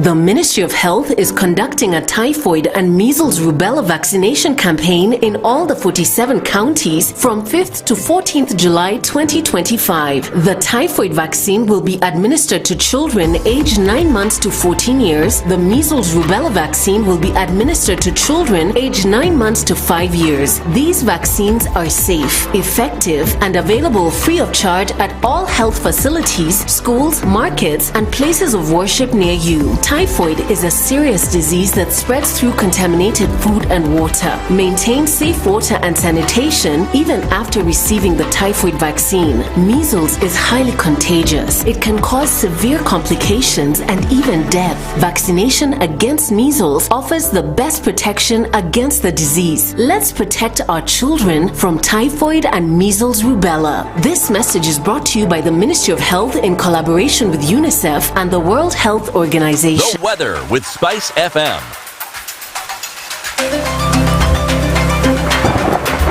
Cloudy conditions in Nairobi at 14. It's 14 and cloudy in Nakuru, while 13 and cloudy in Nyeri. Partly sunny at 14 in Eldoret, while Mombasa is partly sunny at 24. Malindi at 25 is cloudy. 19 and cloudy in Kisumu, while 15 and cloudy in Kakamega, and it's cloudy at 19 into Kampala, while Dar es Salaam is partly sunny at 22. 5 degrees and clear into Johannesburg, while Mogadishu at 25 is sunny. Addis Ababa is clear at 14. Partly cloudy at 25 in Lagos, while it's partly cloudy at 19 in Kinshasa. 31 and sunny going into Friday afternoon in Beijing, while at 18 it's partly sunny in Paris. The summer months coming into London as well at 18. Mostly clear at 24 in New York on Thursday night, and coming into Friday, highs of 29 and lows of 23.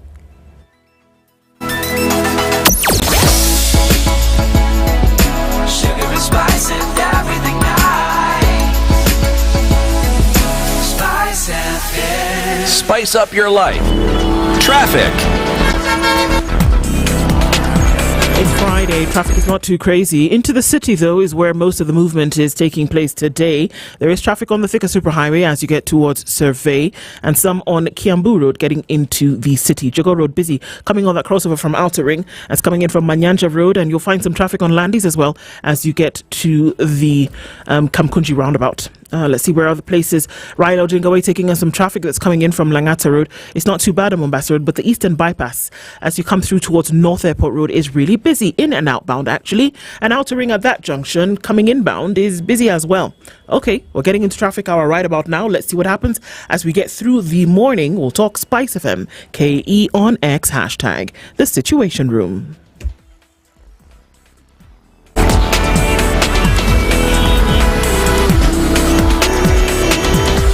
Mature, intelligent talk every morning. Spice up yourself.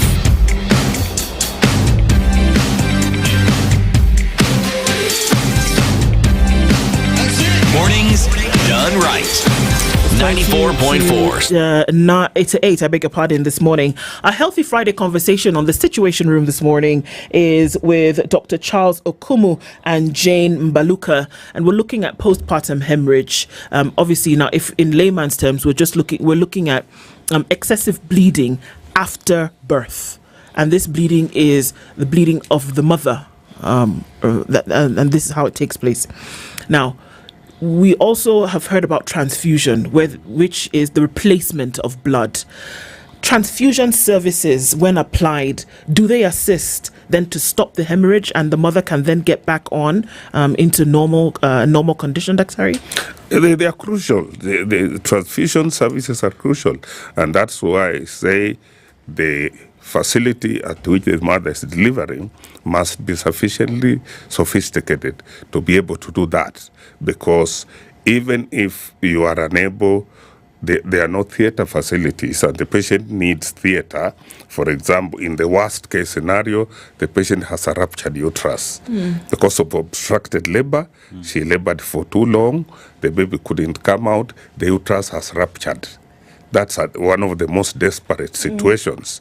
So you need to start a transfusion immediately, even as you are transferring the patient to a more sophisticated area, a facility where she's going to go to theater, in many instances, to just remove the uterus, because once you bleed, sister did say about the 500 cc's. 500 cc's is a very small amount of blood. And the worst thing is that once you go beyond 500 cc's, you go into something we call disseminated intravenous coagulation, DIC, where now the blood does not clot. Okay. So even while you are now operating, everywhere you cut, the patient continues to bleed. So you need to replace that blood, and the blood transfusion can start in a more peripheral facility that does not have theater services. So yes, blood is crucial. In fact, it's pivotal in the management of PPH, postpartum hemorrhage, which is bleeding after the mother has already delivered. Yeah. Sorry, there's a question here, because every time we think about bleeding, we think about that there's a cut, or that there's a tear, or there's a wound, and that's what something is bleeding from. Sister talked about tears, there could be obstruction, that would be the source of the bleed. But is there a source? Is there a source of this bleed? Maybe some things have moved around. Is there a tear? Is there a cut? What happens? I guess both of you can. Okay. Sister talked about the 4 T's. Yes. When we say torn, it means the uterus has failed to contract. Okay. Sister talked about oxytocin drug that once we give, the uterus contracts, and then we are okay. Even if we are worried about the bleeding, we are able to manage. Okay, she has bled beyond 500 cc's, she has had PPH, but we have corrected it. That is torn. The uterus has not contracted.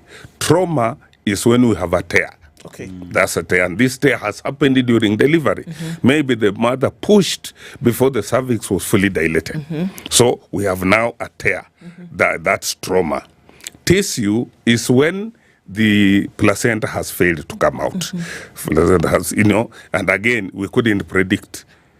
We have delivered nicely. We are now waiting for the placenta. It is not coming out. That is tissue. The thrombin is the only one that we can predict, because the mother will have a history that in the last pregnancy she bled a lot, and the doctor said that she has a bleeding problem. So yes, that tear will happen during that delivery. It was not there. It has not been caused to us. The baby was a little bit too big. The mother pushed a little bit prematurely, and we see this a lot. We are telling the mama, bado, breathe in and out, bado. The mother just pushes. So at that time when you're saying that, there's a reason you're saying bado or wait. Yes, because we are not fully dilated. All right. We are not fully dilated. Okay. But the mother with those contractions, painful, especially the people who are pregnant for the first time, the ones we call the primigravida, every contraction is a push. Yes. And you are not able to control that. Then you get a tear. Yeah, but the torn is people who have delivered previously. The uterus does not contract as efficiently as it should. Then we go into that bleeding. So what do you do, Jane? I'm sorry, Dennis. Yes. So at that point, when that is happening, and you can see that there's a tear, what do you do? I think having mother bleeding is the most devastating and most scaring situation for the mother, for the midwife, and for the obstetrician, because blood loss you'll definitely lose. So what do you do? One, we have there is what we call emotive. Emotive bundle is what we are using now as skills to manage PPH. E stands for early detection. Early detection. So when you notice that bleeding you're talking about, you are supposed to call for help. Of course, if a mother is bleeding because the placenta is not out, you should make sure it is out. If they are because of those tears, there is you had given what we call episiotomy, and it's bleeding a lot, should be repaired. If there is a fico tear, of course it will be repaired, and this has to be repaired in theater by the obstetrician. And so one, you call the emotive, you have to check what is, you hurry to detect early. So immediately you realize the mother is bleeding, what do you do? You have to alert even the ones we are calling the blood bank, that you may need blood. So, and then you also have if the uterus has not contracted, you need to to fast track this, you give the ultrasonics where we have the oxytocin, the hydroxybutyrin. You give that to make sure the uterus contracts, and then you replace the fluid. Of course, that is the motive now. IV is to replace the fluid, of course, and then you have to excavate. If this mother continues, like what we are saying, if there is a cervical tear, I may not do it, repair it in the maternity as a midwife. I'll need the gynecologist maybe to take this patient to theater, and maybe this patient may be sedated, of course, so that they can repair what is. You can also have another tear, which could also be the uterine has ruptured already, and has to go to theater and maybe for repair or removal of the uterus. So that is what. Ideally, what happens when the postpartum hemorrhage, you need to act fast. You need to act fast, and you need to have teamwork. Because if you have to replace the blood, you have to need to the lab people have to be ready, that you have to have the sample, and it has to be prepared maybe in the next 30 minutes that you're replacing this. The gynecologist also has to be there, the anesthetist has to be there. So it is a teamwork, and it has to move fast so that we can save this mother. I remember one case scenario. It could have been the worst and the best case scenario I ever had, of a colleague who got the PPH maybe the second day, not even the first day, and that is called the secondary PPH. After 24 hours, it is a primary. Before 24 hours is primary PPH, secondary PPH. The worst case scenario is when a colleague called me and said, "Jen, I'm dying," because she had gone home and she was already bleeding, and so we had to pick her. She was in the hospital, and then we have to mobilize. The first thing, of course, you need to replace the blood, and of course, before you do that, you shout for help. Shouting for help is where I'll call my senior. I'll call my senior most, even if it's also a midwife who is around me, who is also senior. I'll call them to come and assist. So that is, you shout for help first. You'll of course do that replacement for blood. You'll get samples. So for this case scenario, we had to get samples. It could not stop. We had to put 3 pints of blood to this lady, and unfortunately, it could not stop. So we had the gynecologist had to take to theater, and the theater we had to call what you put, we call uterine balloon tamponade, where we put like a balloon to put pressure to the places where the bleeding is happening. So you put pressure, and we had to refer this lady to the next level, and by the end of the day she got 8 pints of blood, and you can see how it was devastating, because we were worried that even some of the colleagues had to donate, because where we transferred there was no blood. So it was the best and the worst and the best case scenario, because by the end of the day she survived. But you imagine having 8 pints of blood, and if you are, as you are asking whether it is very important, it's very crucial, because if you don't have that, if we didn't have that, we would not be talking of a live person today.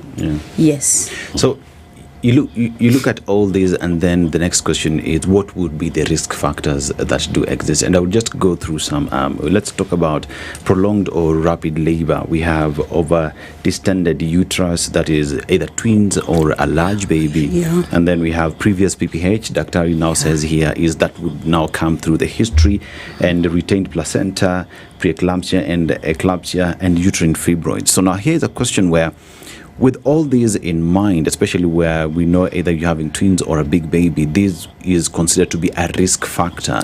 Hence, starting to prepare early just in case it happens, So this would be knowing the blood group, perhaps even asking in advance if people would go donate blood, so we are prepared. Are these some of just the measures that should be taken before, just to be ready, not necessarily saying that we are speaking doom, but just getting ready? That's why Jen said she has to work with the patient. In fact, it's not even a patient because pregnancy is not an illness. She should not even be killing anybody with the client because some of those risk factors are noticeable. We will have noticed that this is triple pregnancy.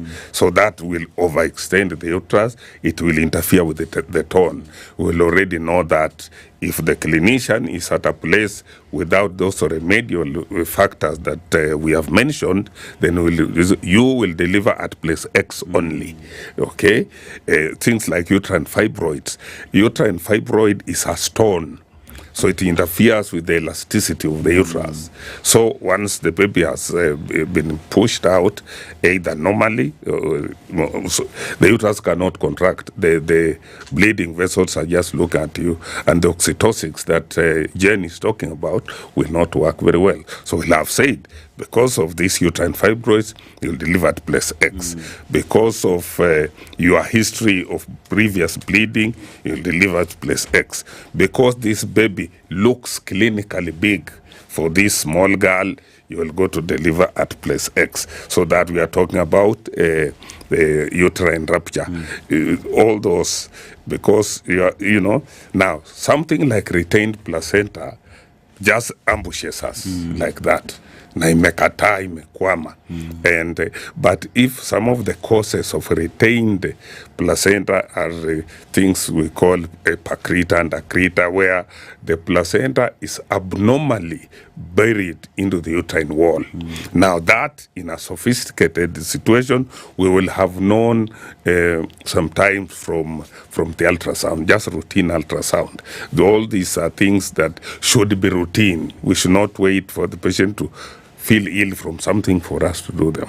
So yes, if those factors, if the client is moving with the midwife, we will know some of them. Okay, we will know tone, we will not know trauma, but you can also know trauma. That's why we are saying this baby is big. You must deliver in place X. Just clinically, your pelvis is small compared with this head, so you must deliver in place X.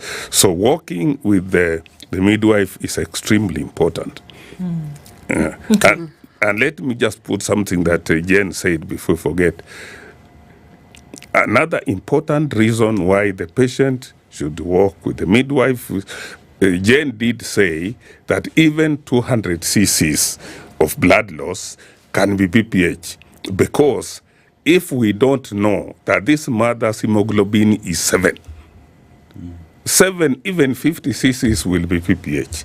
So we'll have noticed this patient is anemic in pregnancy, we'll have boosted the blood level back to normal. So this 500 cc's is assuming that the HB is normal. If the HB is low, 50 cc's will be a crisis. Okay. Maybe to add on something on the risk factors that you have come up with. It is true the risk factors are there, but remember in the back that every mother, it has a risk of getting PPH. But there is what is the strategies we are having in place. One of them in the guidelines is to have a PPH kit in every facility or in every delivery room. That PPH kit is where we have every crucial thing you need to manage one mother who develops PPH. It has the ultrasonics, it has all the fluids you need, it has the bottles for taking samples that you will not run looking for them within there. So one of the recommendation is on the guidelines in the management of PPH is to have a PPH kit in every delivery room. And after the mother who gets PPH, you replenish, that the next mother will not lack anything. Yes. Okay. Let's look at the footprint around the country when we talk about postpartum hemorrhage. And that's general information and knowledge for us to understand. Are we seeing that cases of postpartum hemorrhage can actually be handled, or are we losing these mothers? I did talk about the 40%. Yes. The people who are delivering at home and the traditional birth attendants, those ones we are losing. They're dying. We are losing because we have herbs that the traditional birth attendants use to contain this bleeding. And in fact, even oxytocin was manufactured after a Muzungu discovered some plants in the coast that work, that the traditional birth attendants use. And they took it out there and they manufactured some of the oxytocin drugs for us. So,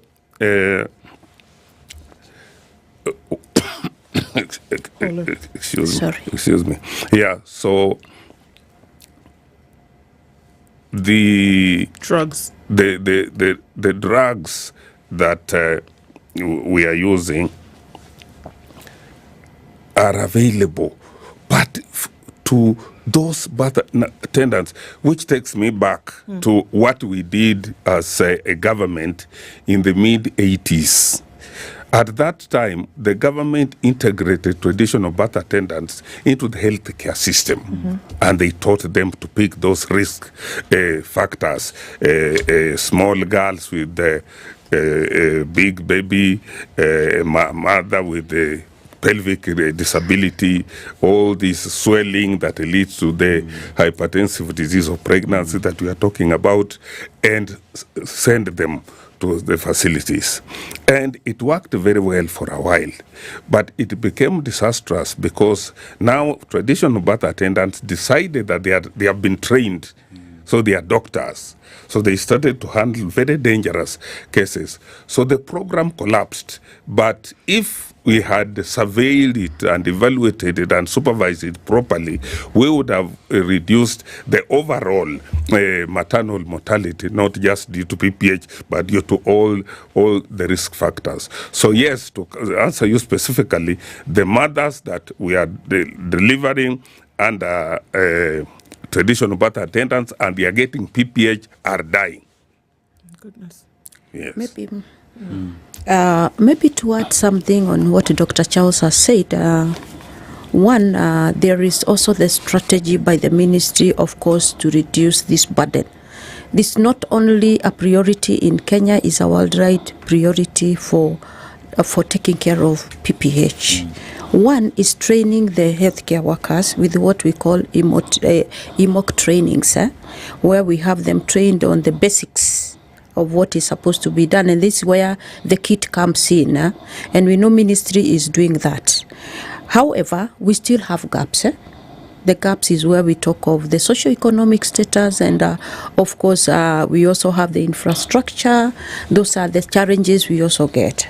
So despite that, we are saving mothers, but we still have mothers we are still losing, because as we still say, PPH account for almost 70% of the mothers who die after in relation to giving birth. So this is very crucial, and we really need to put more and save our mothers from not only even on PPH, even all maternal deaths. Remember, losing a mother is like losing an entire family, because normally those babies who are left, 35%, they don't even celebrate their first birthday. Because of course, you know, a baby with a mother will breastfeed for 6 months. This baby who is left might not, they might not even afford the commercial milk. They might not even afford, and the milk which we normally make for us, the one we use, the young babies may not digest. I hear you. So that is one challenge. So we still have a lot of strategy to put to save the next mother from dying. Yeah. Dr. Kumu, then if we are saying that these births that take place under the hands of traditional birth attendants that then results in PPH, we are saying they are dying. Does that then say that in sophisticated facilities, and we're not even saying that sophisticated, whereby you have transfusion services, whereby you have at the very least some kind of provision for surgical procedures to take place, are we saying that cases of PPH in these facilities then don't result in death? In many instances, they don't result in death. Unless if we have a clinician and you have a theater and you have a blood bank, if a mother who is already here, if a mother comes in, that's a different matter because it depends on what state she's in, which might be in DIC, where I was saying that even if you put a stitch, that stitch bleeds. In a case that has that, if a mother dies there, that's now professional negligence. That mother should not die. With all those facilities. Blood, qualified clinicians, and theater. Nobody should die from ADH. Yeah. A good note to hear and a good note to end on. This has been most educative for us to then be able to understand what really happens in these cases. Thank you so much, both of you, for joining us. Jane Mbaluka is the National Treasurer of the Kenya Midwives Association. Dr. Charles Okumu is an obstetrician gynecologist, have been here for our Healthy Friday conversation around postpartum hemorrhage. Thank you so much for being here this morning. Really appreciate you both. Asante sana. Good morning at 8:01.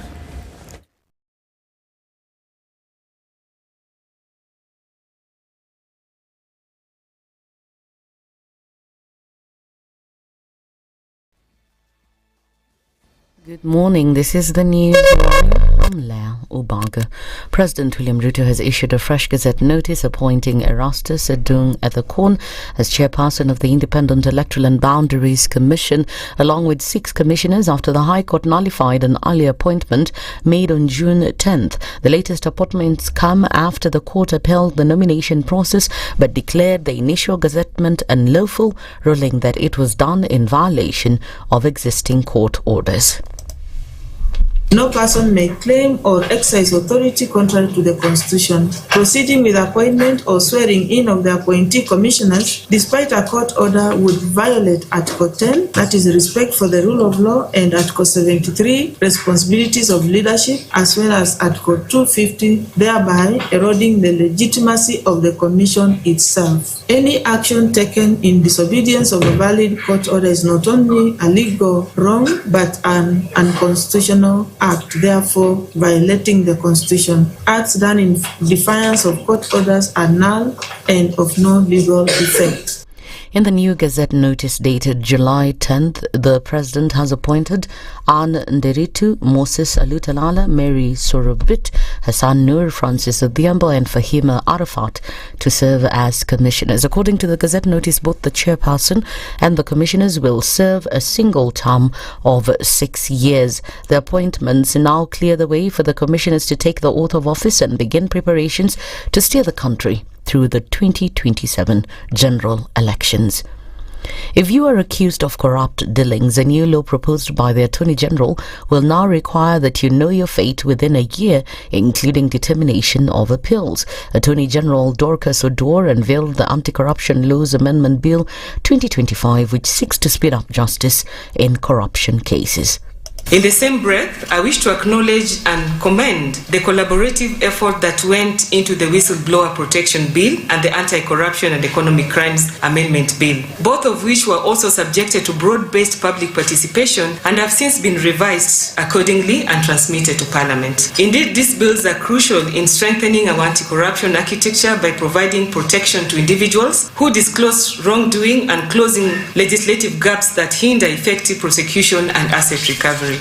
Also unveiled by the AG were the Public Participation Bill 2025 and the Whistleblower Protection Bill 2025.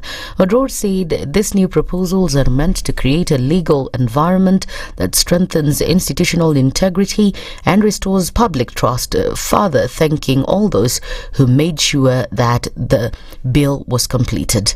These legislative developments reflect our commitment to aligning the legal framework with the aspirations of Kenyans while reinforcing accountability, transparency, and integrity in public service. Allow me at this juncture to acknowledge and extend our sincere appreciation to our development partners, including the German government through GIZ, the European Union, the United Nations, whose early stage support has been instrumental in laying the foundation for our ongoing reforms.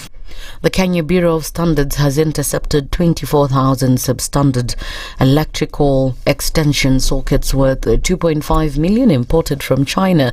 The container arrived in the country a week ago containing 30 cartons of the extension sockets weighing 15,390 kilograms. KEB's Managing Director Esther Njeri stated that although the container was accompanied by a certificate of conformity, a closer examination revealed discrepancies between the documentation and the actual products in the shipment. The consignment has been handed to the Kenya Revenue Authority for reshipment to the country of origin or destruction at the owner's cost as per the Standard Act. And in the international news, the first ever Birkin bag designed by French luxury brand for celebrity Jane Birkin sold for 1.2 billion Kenya shillings at Sotheby's auction in Paris on Thursday, smashing previous price records for a handbag. The modern design classic, owned by a Paris-based handbag collector, sparked a telephone bidding war up to 7 million euros, with the final sale price set at 8.58 million with commission and fees. After weeks of anticipation, the bidding opened at 1 million euros, prompting a grasp from the room. The final buyer, who eclipsed 8 other rivals, was a private collector from Japan. That's the news wire. I'm Leah Ubaga.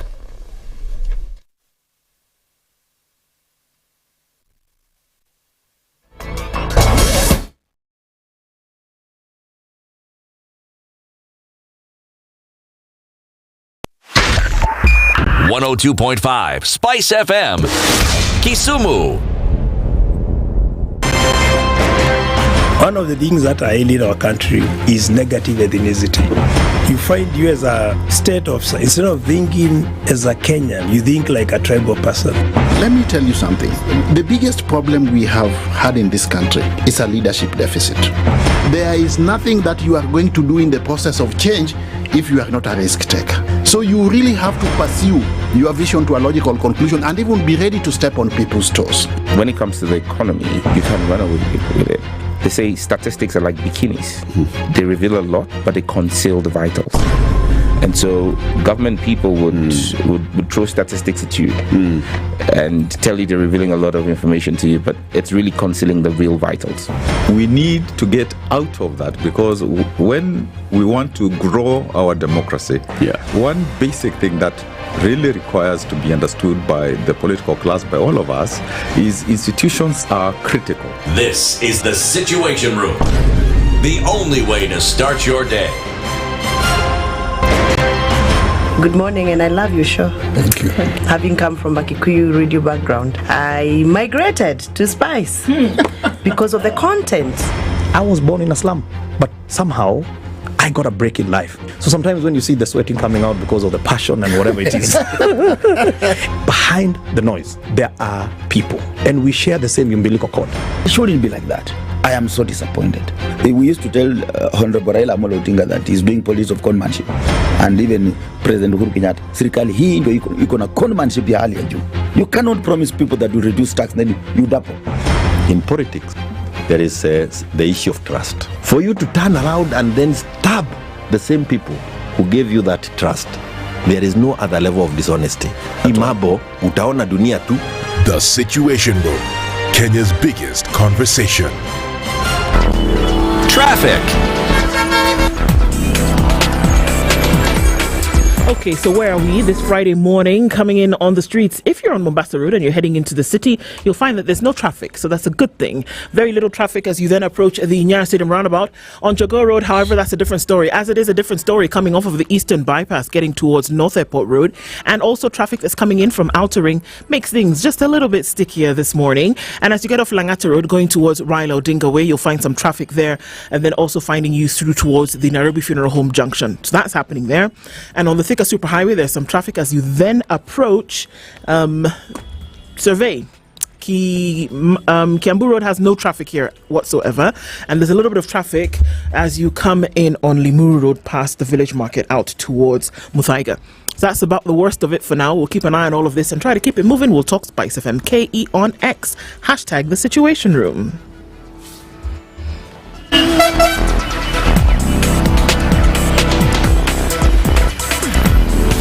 pure, intelligent talk every morning. Spice up yourself.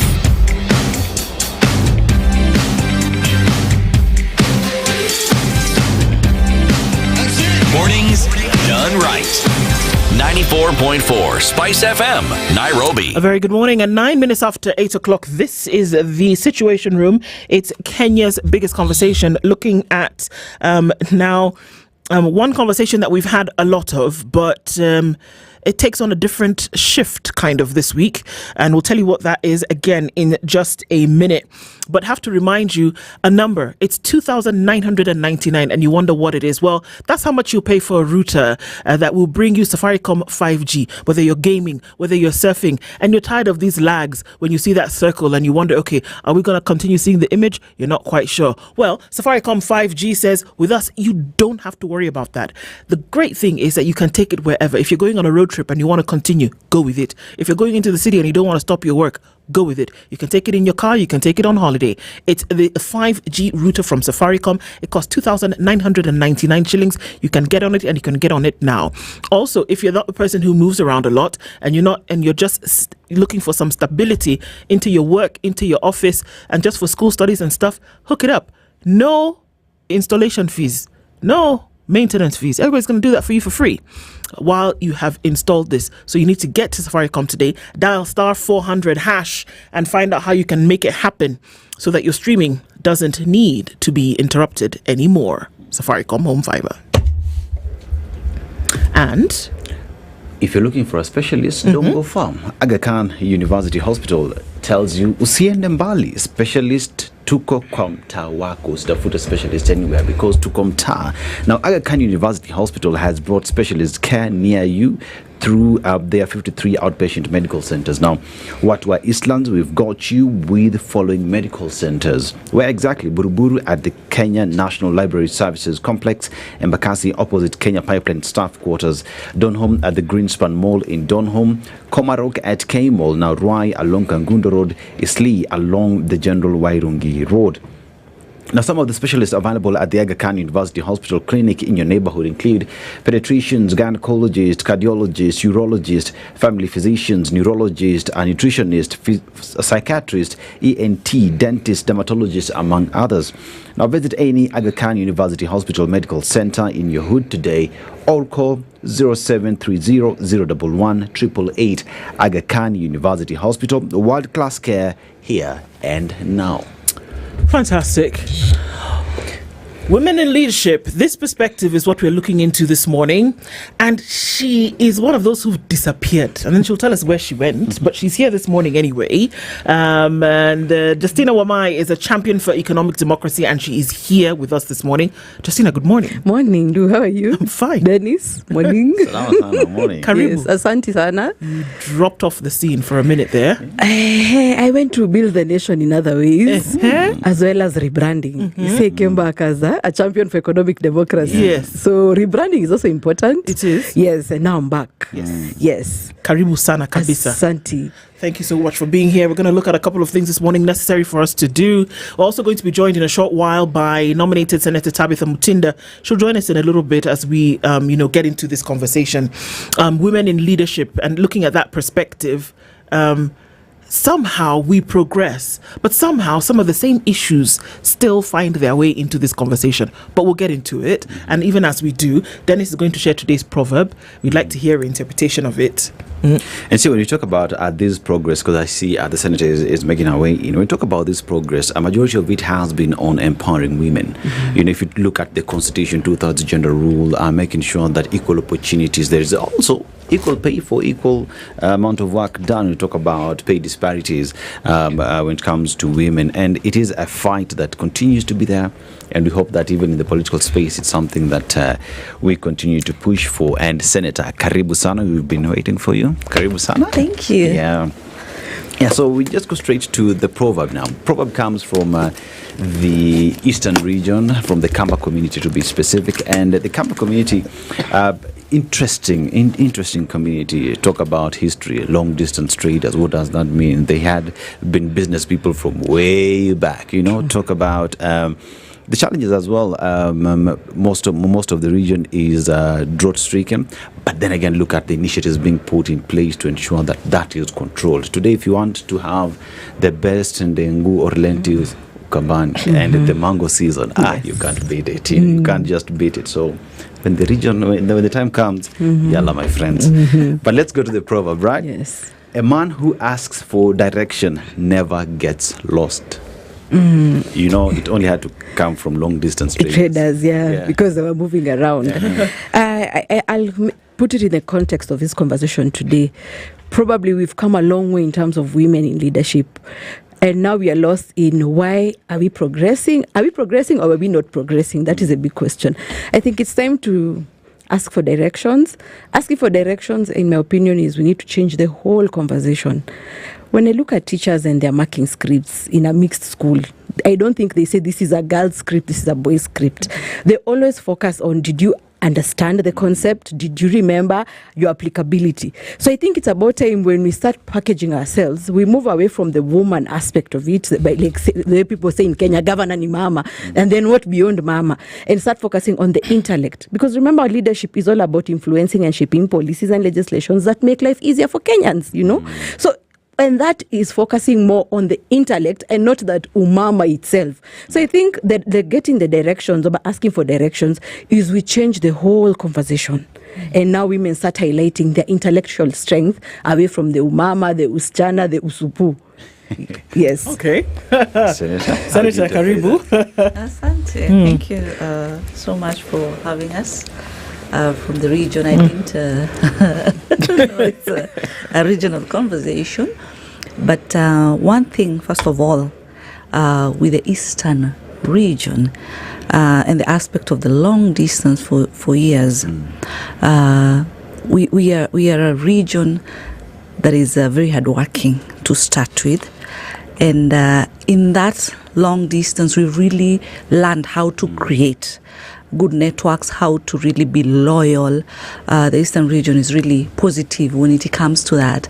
And it has also kept us, most of us say that this community does not grow old because the genes of really having the long distance for so many years have been generated from years to years. Yes, but narrowing it to today's conversation, first of all, thank you for allowing us to have, women conversation. It's important, very key.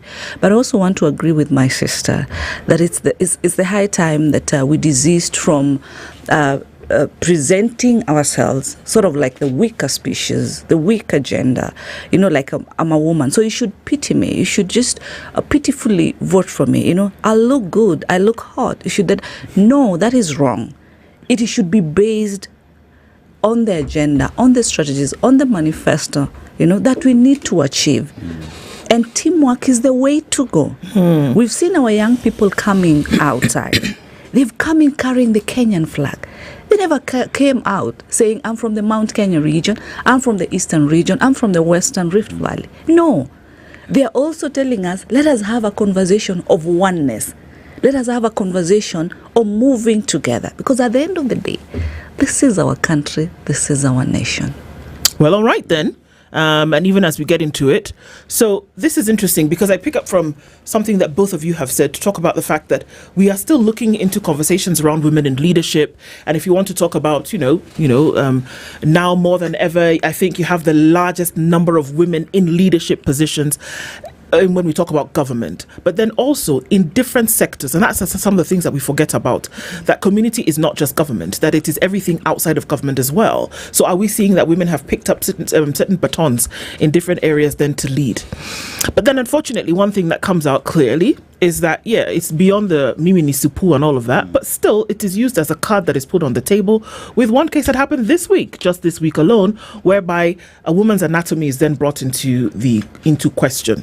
So even when you talk about moving, I'm saying that leadership, the things that we should be concerned about, citizenship, nationhood, and saying that you can build and that women can lead, and that it should be genderless when it comes to how we look at that leadership.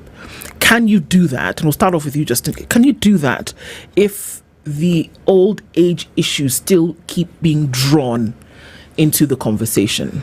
I think we can. The Gen Zs have shown us that those old things, they keep on dragging us, but they're pulling themselves away from those old things. So we can do it. And I want to remind people in this country, especially Kenyans, we fail to remember that it's not about the role. It's not about senators being nominated. It goes towards now the impact. Why do we have senator there? There's one senator who came and told us that you try to push your agenda there. There is the issue of ranking members, House Business Committee. So it even goes back to those laws in Parliament.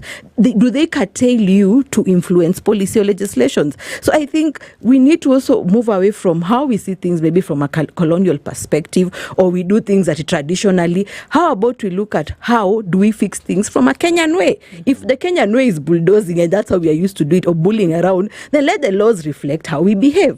So I think we can move away, but again, it requires that even these women who are in positions of power, these women who are nominated, it should go beyond them just being there. Yes, you are nominated for the numbers. What is their power towards influencing the legislations? So we can. Senator? First of all, we need to acknowledge as a country, we have the hardwares. The problem is the software.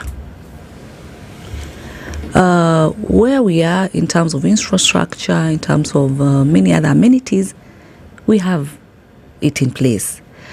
And our challenge, when I say it is the system, it's the software is us. The doers, the people are supposed to do it. It's one thing to have a ministry, it's one thing to have an institution, but that is that institution running. That institution has to run. And the members who are running it, will be guided by their code and ethics and what makes them, what is their priority, in short. And if, as I said earlier, if our focus would be, I am in this category, so I can't do this, there's this, the focus should be what is the responsibility. Case example in our house, the Senate House, the chamber. At the end of the day, we are all senators with the same equal responsibility and mandate. The only difference is that at times there are those bills that we can vote for, there are those ones that we can not vote for. There are those impeachments we can vote for, there are those that we don't vote for. But as much as we don't, there is the role that we play, the major role that we play. And the main focus at the end of the day, even if you're a member of parliament, in opposition, in government, or whatever, Kenyans are waiting for results. It doesn't matter. And that's why I'm saying the conversation should be, what is the goal at the end of the day? It doesn't matter you're nominated. It doesn't matter you're elected, because you're already there and you have the same opportunity and the same mandate like the others. When it comes to issues of ranking and all that, it's just a cultural respect that is normally in place. You remember when we were young and we used to use the public transport, and you're in the public transport, you're seated, and then an older person gets in. The culture allowed courteously. You just wake up and allow the older person to a bit sit. Unlike nowadays, things have really completely changed. It's about haki yangu. So there's the cultural perspective. Can we move away from the culture 100%? It's difficult, really, to just move away. Today, if I see an old woman around there, they're struggling. By nature of the culture, of the African culture, I might, I will help them to the level that, of course, I can. Same case to these houses. But there's the final role in terms of what you're supposed to do as a legislator. So there is the aspect of whenever we have discussions or any conversation around women positions, it's always a card that is dangled as a token. This is a suite that women need to have, just so my manifesto looks good, just so I look as though I am championing for women's right. But then how do we move away from that culture and start saying, we want women in our party because of what they can deliver, what it is they will offer, how great they are in pushing the agenda that I have, as opposed to take this sweet just comes just so I can get to power. Because we know women are majority, women have the votes. I think what you do is probably now, if if you're nominated, then there are things you can't vote for, like we've been told by Senator, then it means that women need to vote for more women. But remember, the argument is you're not voting because this is a woman. You're voting because she has the intellectual capacity to influence and shape policies that make life easier for you. So even when the person is going out there, the person, I mean, the one who is seeking votes, can we develop a culture of understanding why are you seeking this position? And I think that is why we get lost, because I've looked for votes severally, and you see Kenyans are like, Maraka, what you're saying, because they're expecting you're giving them something, and if you don't give them they get tired. They don't even they're not focusing on you, and they're also waiting to leave my meeting and go to senator's meeting. So I think partly we should also blame the voters, because the conversation gets lost in how much money am I getting out of there.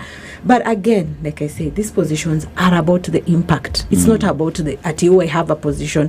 What are you doing and what are you allowed to do out there? And that's why when Senator tells us that, there's some things you can vote for, okay, it's cultural and all that, then that is where the gap comes in, and you hear Kenyans are saying, we don't see the impact of these flower girls. You see now, because you're seen as a flower girl, because I think there's the limitation of what you're supposed to do or what you're supposed to achieve. But do you think then affirmative action failed in its mandate? Because what affirmative action was supposed to do was that you essentially force a situation, because previously, and which we accept, that women were not being put or taken or voted into these positions, and they said, look, there's got to be some kind of balance. So affirmative action was introduced to say, put them there, see the impact that they will have, and it then is supposed to be something that people can say, actually, you know what, this works. It was like with the education of girls. It had to happen at some point. Then you say, actually, you know what, it's a good thing that we educate girls. So affirmative action came about, put women in positions of leadership, and that's how we had the women rep position created, more or less. Put them in that position, and then you can see. Did affirmative action fail? Because then what we've been socially engineered to do is say, that's the token woman, so let's vote her in. It's kind of like in the US how they had token black people or token Asians to, be parts of movie scripts or things like that, or part of your workforce. Did it then achieve what it was meant to achieve? And should we still bank on it as a way for extra inclusivity? Should we? Let me say this. First of all, the affirmative action has been very impactful, very, and this is the seat, or this is the position. Mostly the women rep that as women were given an opportunity as the women gender to be able to go out there, vie for this position, and it gives us an opportunity to be able now to deal with the more gender-based issue moving forward. So the fund has been, very well utilized. The fund has been very much impactful. In GAF that we're talking about? In GAF, of course. It has been positive. We've seen our colleague women leaders being able to be out there and be able to address the issues, narrowing now mostly to the issues affecting gender. Gender is not only girl, child, it cuts across. But there has been an opportunity. There has been also an opportunity for more women to have an opportunity to be in parliament. And that is what this came about, for you to be able to achieve this. But you see, there are also challenges that us as women face. First of all is the violence that we face. You find that when we are in the field, when we're on the ground rather, the way I'll be received and the way a male colleague will be received is totally very different. How so? Completely very different. Because the environment is normally very hostile. And the expenditure also financially is very, very huge. Because you find that I have to have a bigger security than a male counterpart. It's completely very different.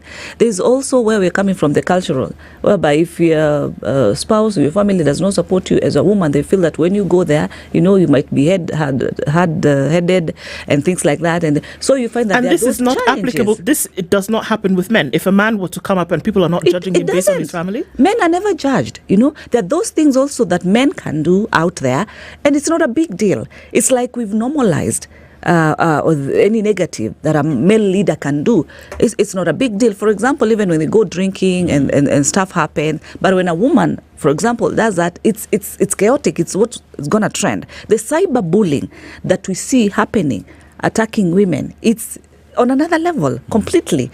And let me tell you, even the women who are in leadership, you need to have, strength. You need to have more than a sixth sense. You need to have the zeal. It's too much, because it's so you observe. They want to look at a woman in terms of your looks, in terms of the sexuality, how your figure is, and things like that, whereby we lose the focus. You've seen how women have been insulted. Look at our women rep in Nairobi just a few weeks ago. She just presented a bill. Okay, it might not have really resonated with the people, or resonated with most of them. But how did it narrow to? It was insult. It should have been, no, remove this clause, do this clause, or simply don't do the bill. It's okay. It's a communication. But what did she do? She received negativity. When the Gen Z started demonstrating last year, and some of the leaders started coming out, what happened? They said, no, go back. We don't want you here. It needs to be a conversation that narrows to what do we need to achieve. But at the end I'm of sorry, the day. but did that happen because she's a woman, or did it happen because the people did not resonate with what she was saying? That many people would say today, Senator, that whether it was Esther Passaris who came up with this bill, or whether it was anybody else, that Kenyans would have still said no. So is it because she's a woman that people now said, well, whatever has been put in this bill, we are against it? Does the gender factor come in here at all? What I'm trying to narrow to is, either would have been a male counterpart, of course, or any other female counterpart. What I'm trying to say is that the kind of insult that she received, a male would not have received the same? It would not have really sounded the same.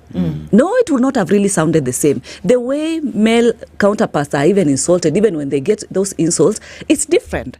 This one for women, it narrows. And they also get so vulgar to extent of sending you some photos that you wonder, why did he have to get to this particular point? That is the difference. I remember even during Gen Z when they said to Salimie Wabunge, you remember that particular time? And what was happening? What was that salamu? It was, sending photos. I can't even say the kind of photos on this platform, but that is what was happening. And especially to the women leaders, it was disastrous. Which brings me to the next aspect of it all. When you read the Constitution, especially when it talks about women's presence, 2/3 gender rule, it is not a favor. It is a right that has been given to women, right? But then again, we come to the citizens, the voters themselves. Are they ready to have women in these positions? Are they ready to say, we will vote for a woman because they will do A, B, C, D, as opposed to, we're just voting for you because, the Constitution says so, whatever. And if the citizenry is not ready to vote for a woman, then how do we change that conversations so that they look at women as leaders, as those who will deliver to the aspirations that we have? I think it goes back to the question Du asked, did affirmative action fail? I think it failed because the ones who are given the opportunity somehow fell short of the expectation of Kenyans. And that's why you see some Kenyans saying, oh, this one looks like a socialite, this one would have done better, as because when the Kenyans look at the role you've been given, are you really behaving towards that role? You're not reflecting the role, and then therefore it lacks impact. So I think it comes back to now there that the women who came before us failed. But again, when we also look at even the fund, the GAF fund, what do many women reps do? They end up giving pads most of the time, and then the men are lost. Where are we coming in? So even in as much as the women rep, they're saying, no, we are here to represent the gender aspect, men fall short of where do we come in this example, in this conversation. So at least it's a woman conversation, the men stay out of it. And then also when you asked, are Kenyans ready? Are the voters really ready? They are not ready because of what they have seen or their perception of the women who are already in power. But what can we do? That's why I always say, let us present ourselves from an intellectual perspective. When I come here, I'm running for governor. Let me talk about how we are going, the projects I have proposals to focus, to link my proposals from the county with the National Assembly. What am I going to take to the Council of Governors? How am I going to make policies that even if you don't pay for licenses, my kanjos won't come to pick your blood dry because you've not paid for license? How, when we start talking about things that are impactful, away from governor ni mama, because that thing really doesn't mix. Okay, ni mama, so what? She's not there because of her reproductive part. She's there because of her intellect. When we start presenting ourselves from an intellect perspective, if you're running for president, you say we are talking about the tax policy, we're having an economic conversation in politics, we're talking about the labor laws, trainings. When you come presenting yourself from a professional angle, I think Kenyans kind of forget about the bimbo thing, the argument you're beautiful, and they start focusing on what you're saying. So I think in as much as, yes, we lack the finances, true women lack finances, and when you go on the ground, you're seen differently. If we presented ourselves as a solution to the problems affecting Kenyans, away from dancing and being told to turn around, maybe Kenyans will start seeing things differently. Indeed, maybe they would. Well, Senator, let's take one for you before we take a break. Okay. I just wanted to say that we are the problem as women. Because you find that when we are saying that all that the fund did or has done, the Affirmative Action Fund, is just to distribute funds alone. I mean, even the few positions that women have in this country, we castigate the same women. We pull them down. We push them down. Unlike when you see a male counterpart, even, pulling another male down. And we give the male an opportunity to have something now to put the women down.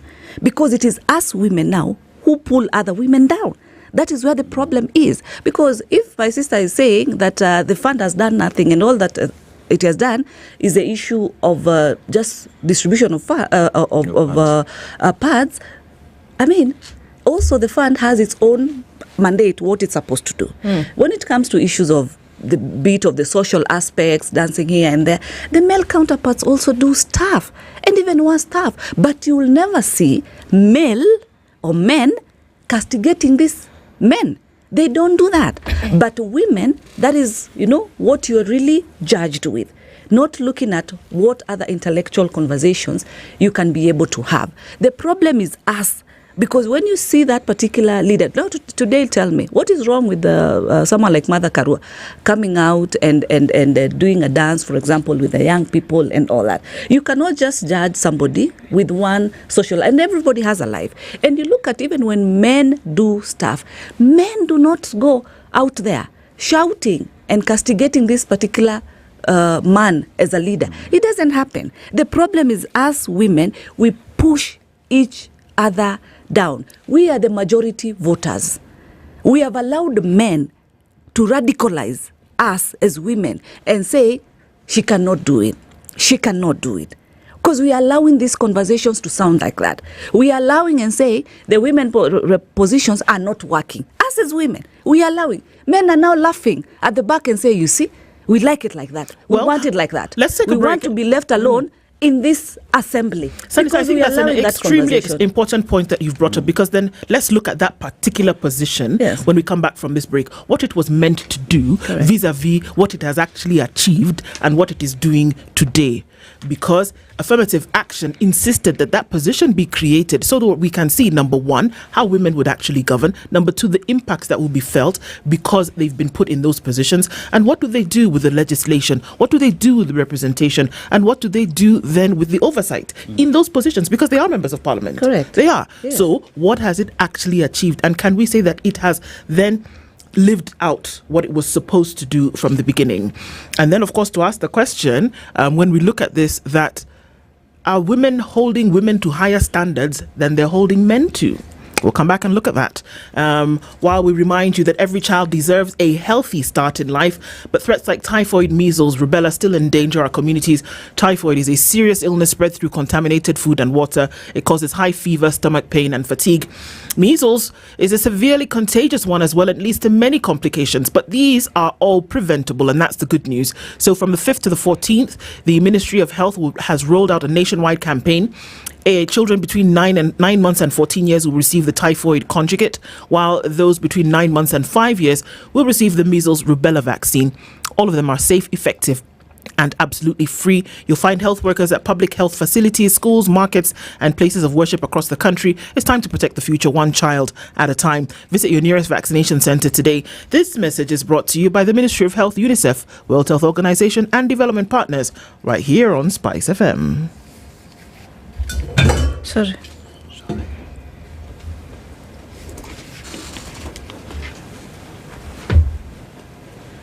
This is the Situation Room, the only way to start your day.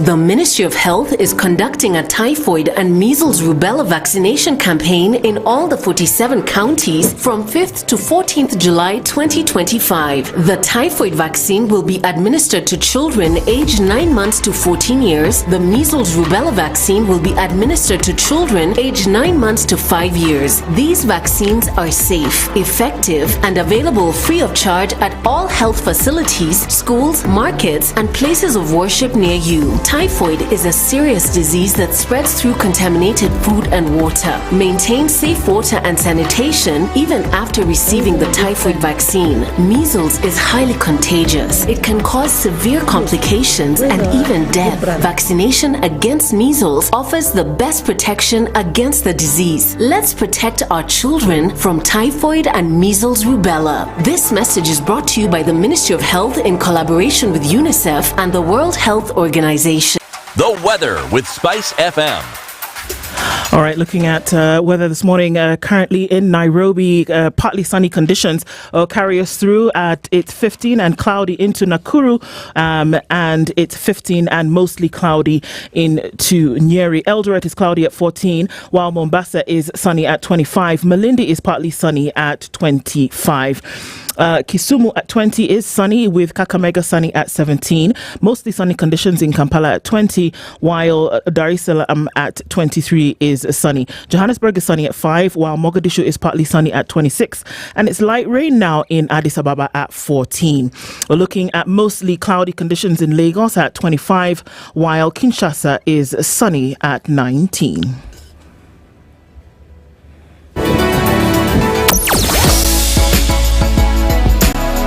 Spice and everything nice. Spice FM. Spice up your life. Traffic. All right. Happening with traffic now, and still a little bit of traffic going into the city. We're seeing some traffic still building, coming in further from Githurai and then through towards Survey on the Thika Superhighway. Not too crazy as you come off of Limuru Road this morning, but some traffic that holds you up as you get then through towards Muthaiga Square. And as you come into the city via Westlands, also seeing some traffic here as well, but that'll all level out as we get well into the morning. Keeping an eye on all of this into Traffic Hour, SpiceFM KE on X, hashtag The Situation Room. Mature, intelligent talk every morning. Spice up yourself.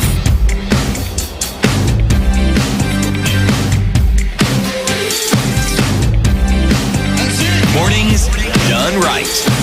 94. Our conversations continue at about 20 minutes to 9 o'clock, and we continue this morning with Senator Tabitha Mutinda, as well as Justina Wamai this morning, who is a champion for economic democracy. And so we come off from the break and we're asking ourselves this question, and we're saying, are women held to higher standards by women? When we look at governance and we say, okay, well, you know, we're not going to really look at a man, but is it innate that men and women expect women to do better? That's why you talk about we failed ourselves. That's why you talk about, well, you've had this position and what have you actually done with this position that you have had? Do we hold women to a higher standard? Women are held to a higher standard. But again, I would like to remind men that when in Jomo Kenyatta's cabinet, I doubt there was a woman. So, of course, men have been there before us. They have goofed around. And maybe we are goofing now as women. Unfortunately, we are goofing at a time where this technology, people are looking out at what you're behaving or what you're doing. They are so keen at your behavior. So I think it calls for you to also change how you behave. We will not stick there and say, okay, fine, we are goofing, we are human, we have a life beyond. But it doesn't allow us to show the life beyond. To be honest, even when women are depicted, maybe you're like a senator and the media comes to your house and you're showing people how you cook. The men are not done such kind of interviews. So it all ends up lowering how Kenyans see you as an influencer of policy and legislations. And that is why I was saying, in as much as the fund that women get is lower than CDF, many a times maybe they see the only way to be seen on the ground is giving pads. But when you look at Article 100, it's where women and youth and people with disability come in. Then why not influence policies that allow the women also to afford these pads, to afford the bursaries instead of giving handouts? How about to change the conversation that, why should we have CDF to give people handouts, to give people bursaries for 2,000, to give women pads? How about to empower them economically, that you have your own money, so that government moves away from being seen it's giving handouts to that people are empowered to buy their own pads, to pay their own school fees? I think that will be more impactful to the citizens who expect more. To be very honest, the citizens are way ahead and I've always said this, the citizens are way ahead of our leadership. So in as much as our leadership are saying, let me be seen on the ground, giving pads, but the people, there's some people who say, me, I can afford my pads, or others are saying, why can't you empower me to buy my own pads instead of using this fund to give me the pads? Senator? Yes, women are really held to higher standards than men, which is very unfair. Very unfair. As legislators, our role is the same: to legislate, to represent, to oversight. We sit in committees, both male and female. We execute the same role. We are paid the same amount. We have the same privileges. We're doing work for the same Kenyans. Kwani women are doing work for a different Kenya, different Kenyans, and male are doing work for this kind of, a different group of Kenyans. No, we're doing work for the same people. But you find that the oversight for women is on another level extremely. And we are human beings. Who's perfect? We are human beings. And the only focus that is given is, how did she has danced. No, she should not dance. She has gone to have coffee with a friend. No, she should not. The media is doing wrong. Why are you interviewing them? Why are you interviewing them when they're in their homes? Why are you doing that, media, by the way? I've been here on KTN. I've done, I think, Mjue, Kiongozi Wako. I've done on TV 47 and all that. Why does media do that? They just do that. They want to encourage. They've done Mwanamke Bomba. There's something like that. They've done that so that they encourage the other women. How did your journey start? Where did you come from? How have you made it? What should you do? How should you encourage the others who also want to be there? And the most difficult seat, let me tell you, is a nominated seat. Because it's small in terms of numbers, being chosen from 50 million Kenyans. It's not like a county or even a constituency where you just talk to your numbers in that particular area. The nominated seat is the most difficult. It's a party decision. And you have to be selected from a huge number. Number two, look at the position. As a senator, what are you supposed to do? The same three things: legislative oversight and represent. Have we done that? That's what we do. We don't build schools. Ours is mostly to oversight the governors. And that's what we do. Are we doing that? We are doing that through what? Through the committees. If there's a report that needs to be presented to the EACC, we do the recommendations as required. And that is our role. Yes, there are those leaders, both male and female, who might not have angered the citizens, who've done things that are contrary to Chapter 6, not to the standard of a leader. Yes, it's true. We are not all perfect. But it doesn't mean if Mheshimiwa Mai today does something that doesn't please you, it doesn't mean all women are bad. It is wrong to put us all in that one basket. And that's why I say the problem is the women, because they're the same women who put that particular woman leader to that bottom place. But if a man has done something that is, of course, off, nobody so much concentrates with them, And yet, as I said earlier, women, we are the majority, and we are the ones who actually are in the first lineup of the voting. When we also talk about the issue of the mandate, the responsibility of us as leaders, as I said, it will be unfair to say women have done this and men have done this. It should be an oversight for all leaders altogether. The conversation should be not narrowing to that only women and men aside. It should be, what do we need to do together? And the conversation that should be there moving forward, it should be that we should be supporting a woman president. In future, we have the numbers.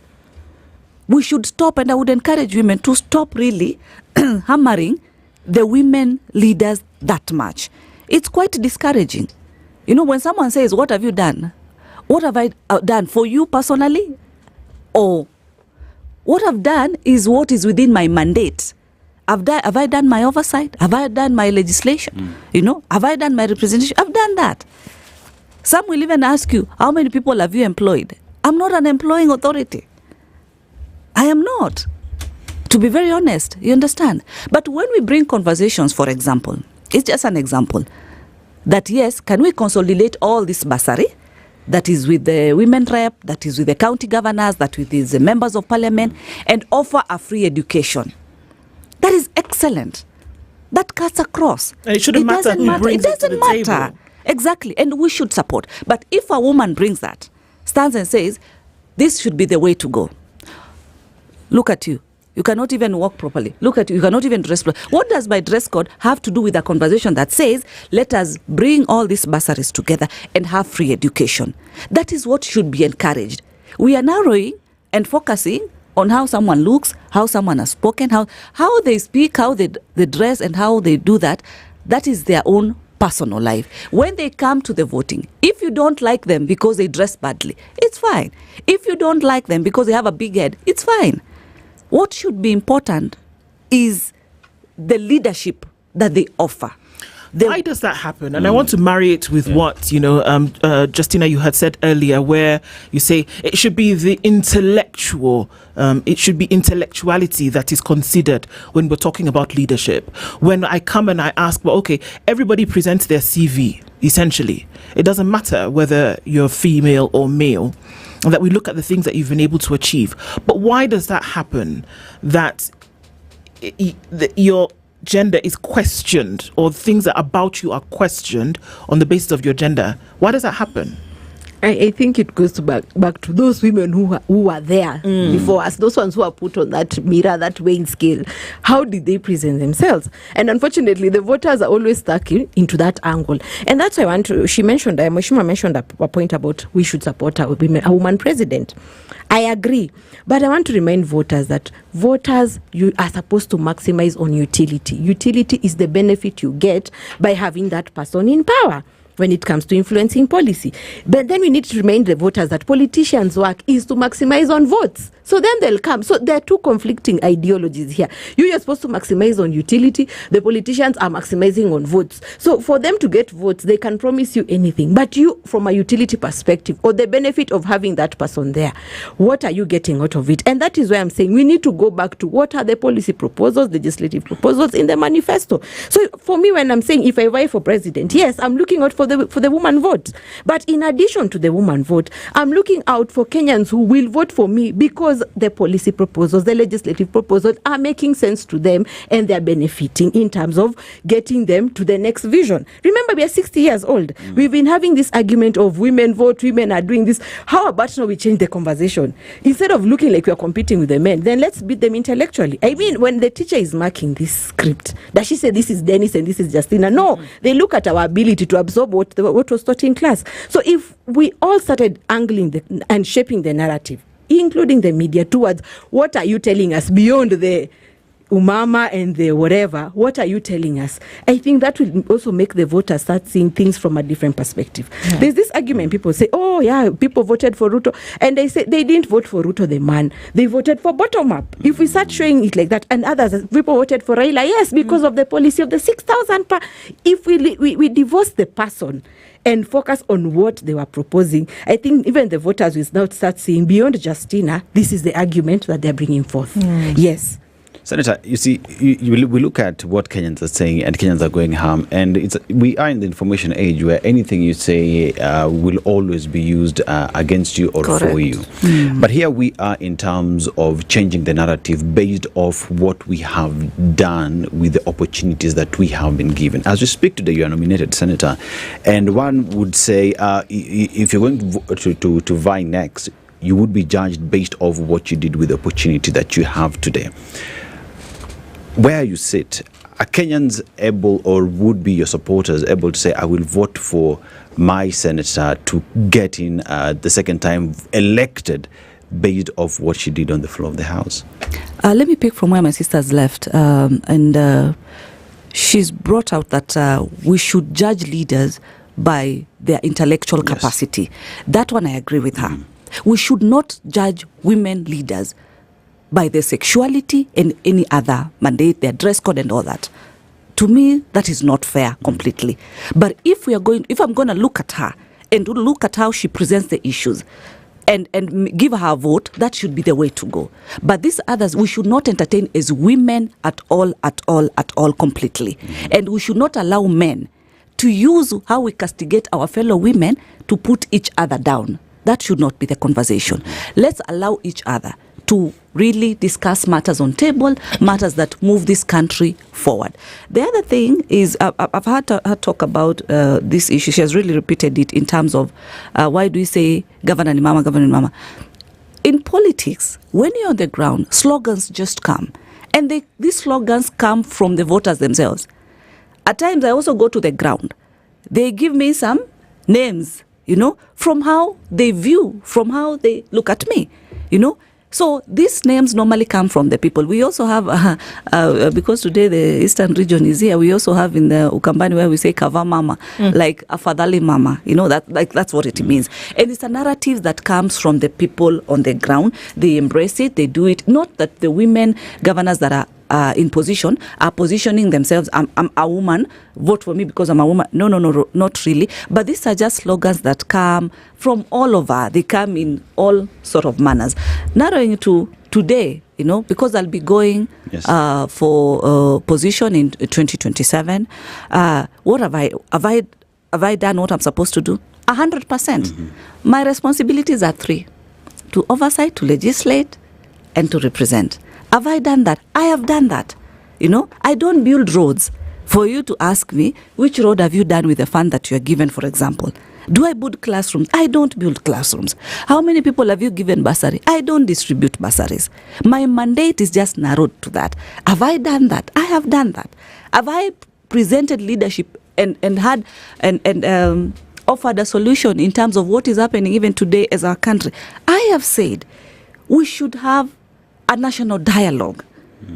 It doesn't matter which political party you are in. We are forgetting that we are Kenyans. We are forgetting today if Mandamano starts here and goons are coming here, you'll be surrendered because you've tagged yourself and said, I am from this region, I am from this region. It's affecting all of us. I've seen my Nairobi people where I represent here in Nairobi, businesses have been affected. And we want to sit back and say, it's okay.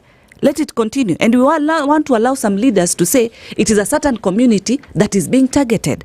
When those Gen Zs came out on the streets, were they branding themselves and say, we are this community, so we are attacking? It is wrong. And I want to encourage our young people, by the way, before I forget, moving forward, when they will be blessed and start having families, we should now start desisting, calling our children those vernacular names.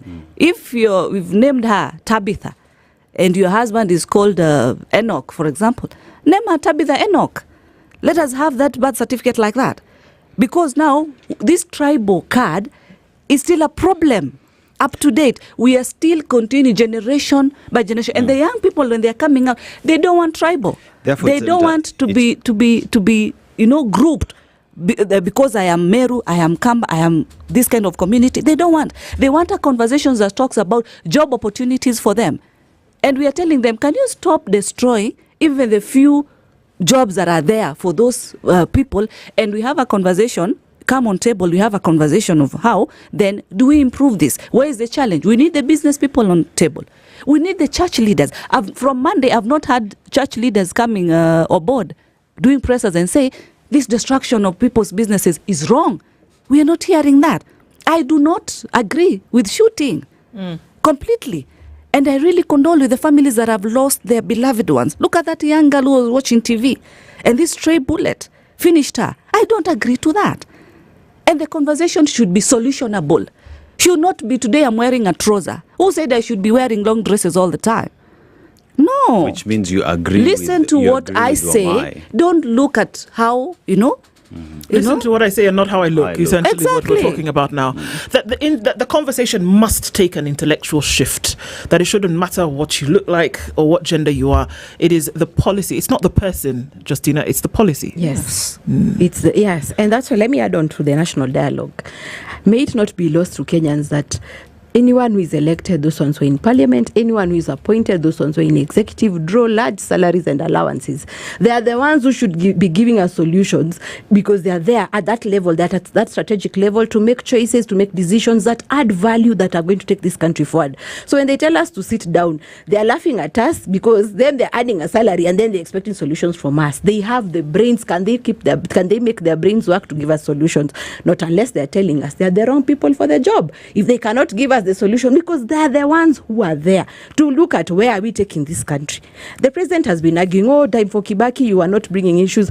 Was there unemployment? True. But unfortunately for him, the population that is not employed has come of age during his time. So because he's drawing a large salary, because he was voted overwhelmingly for that position, and he's there, he should give us the solution to that through policy and legislative proposals.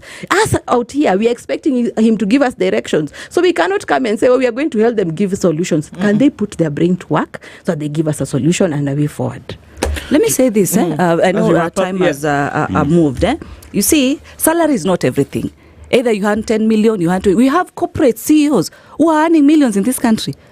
Some of them are not even known. It's not about the money that you earn. That aside, it's about the solutions that we move forward. And Dr. William Ruto, our president, has, with the manifesto that we had as Kenya Kwanza, look at the cost of unga. It has gone down. Look at the provision of the Hustler Fund. He brought Hustler Fund so that the business people can be able to get to borrow and be able to improve their businesses. Look at the issue of the infrastructure. Look at the housing sector. Look at the employment that is there for our young people that has been offered. Move to health issues, the SHA issues.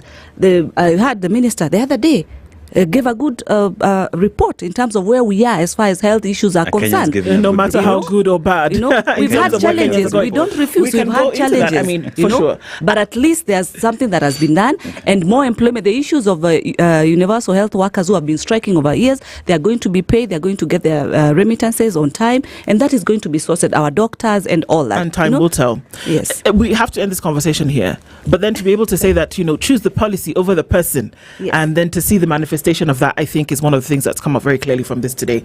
Justina Wamai is a champion for economic democracy, and joining us also Tabitha Mutinda, nominated senator. Thank you both for being here this morning. Thank you for having us. Asante at 2 minutes past 9.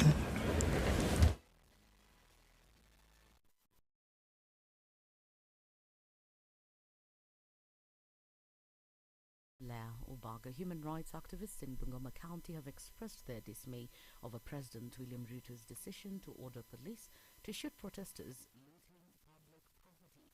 Speaking in Nyamweya town, the activists led by Njeri and Abigail Vashti urged the president to respect the constitution and order police officers not to use excessive force when confronting protesters.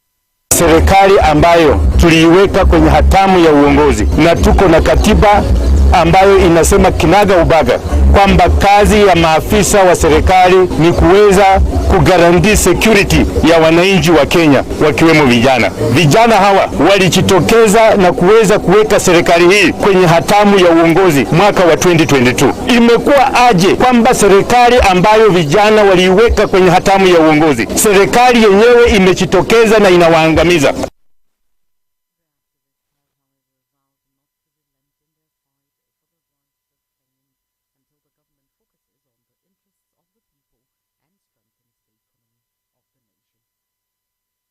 As much as you're going to intimidate us, as much as you're going to kill us, we are not going to give a damn. We are going to fight for what is right for us. We understand our space kama vijana. We understand our position. We have our threshold, our 30% threshold. As youth, is not that we don't have an agenda. We have an agenda. Tuweke pale kwa meza, pia sisi nasi tukuwe kwa planning table. Hatutaki kukua tena kwa mambo na kulaunch vitu. Tukifulfill what we want, then we won't be in the streets. We won't demonstrate. Mtoto akishinda hasumbui.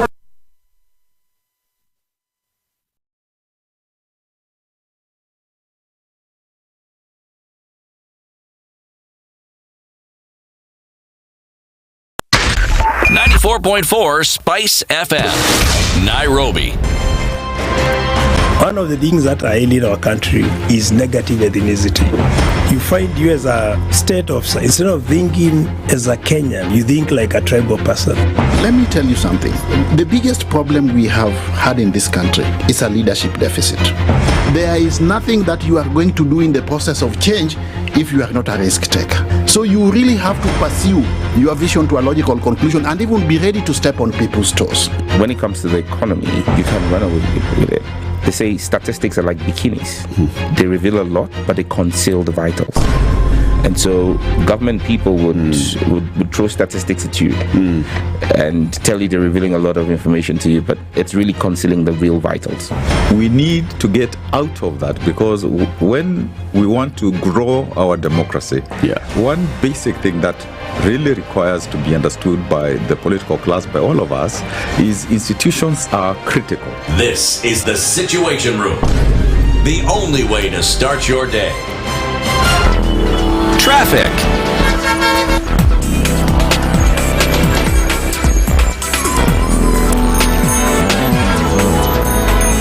So Friday morning means that traffic is not too crazy in the city, and we're just looking at the little last bits of that left on the streets today. As you come in from Limuru Road, that's where you'll see some of it, and then also on the Thika Superhighway as you get towards the Pangani Underpass, that's where the worst of it is happening this morning. On Langata Road as you come in, then going towards Raila Odinga Way, and some of that traffic coming off of Ngong Road is that what it looks like right now. Outer Ring going towards North Airport Road, also just a little bit of that left as well. We'll keep things moving either way. We'll see what happens as we come to the end of traffic hour. We'll talk SpiceFM KE on X, hashtag the Situation Room.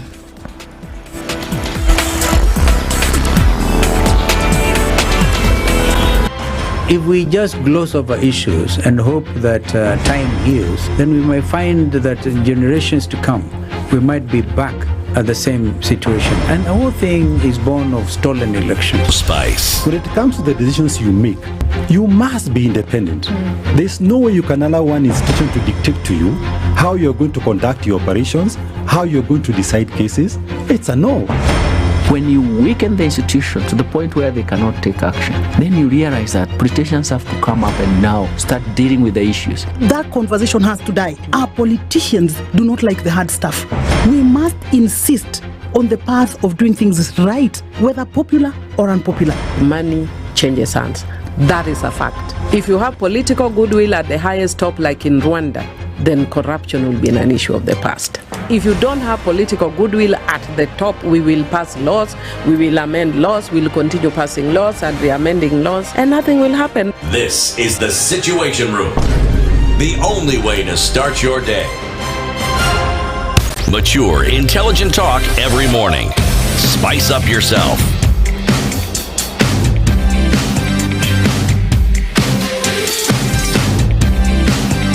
For Mornings done right. A very good morning, and we're coming into 8 minutes after 9 o'clock this morning and into our final conversation this week on the Situation Room. And we do that with our youth perspective conversation that we have this hour. We'll come into that in just a little while. But then to remind you on some of the things that you need to remember getting into this weekend. Are you tired of lagging? When you're watching, when you're working, and then you see that buffering idea coming up on your screen or on your tablet or on your phone. Are you tired? Are you tired of having to wait for it to come back when you're live streaming or when you're gaming? Well, then listen up. We've got two solid options from Safaricom depending on your preferences, where your vibe is and where you live. So let's start with the power move. Safaricom 5G. Imagine that you're in the city, maybe in the CBD or chilling in your apartment, and boom, you're surfing, streaming, gaming, all at crazy fast speeds up to 50 Mbps. Portability, oh yes, it's the kind of router you carry around and stay online anywhere, at home, the office, even inside your car. Yes, really. TikTok, YouTube, Netflix, Facebook, no lag, just vibes. And the best part, it's only 2,999 shillings, and that is what gets you started. So let's say you're the stay-at-home buff and you need it for work, you need it for family, or you need it for school. You don't have to worry, because that's where Safaricom Home Fiber comes into play. Installation free, maintenance free. And just in case there's a downtime, because life happens, Safaricom got your back with 5 GB of mobile data to hold you down while the fixing gets fixed, and it's usually within 24 hours. How cool is that? Now, whether you're thinking, but fiber isn't in my area yet, no problem. That's exactly where 5G steps in. And if you're in a 4G area, your 5G router still works. You're covered either way. Whichever suits you, it's time to level up your internet experience with Safaricom. Visit any Safaricom shop, masoko.com, Naivas, Quickmart, or just dial *400# and make the switch. Safaricom, feels good to be home. And that's where we are this morning. So you think about that as you get into the weekend. All right, we're getting into a number of conversations this hour. It is our Youth Perspective Hour on Friday, where we come and say, okay, so what contributions are usually being made? Most times we keep it to conversations around politics only. And we say that that's where the youth perspective comes into play. But it doesn't. It spans across the width and breadth of just about anything that one would do in community. All right. So joining us in the conversation this hour for that are two gentlemen, and here with us is, here with us this morning as we have that conversation, two gentlemen. And you're going to, if I pronounce your name wrong, you have to stop me in my tracks. But we'll start with Muchanga Kiragu, who is a lawyer and youth leader of constituency, Kikuyu constituency, as well as Nashaza Duati.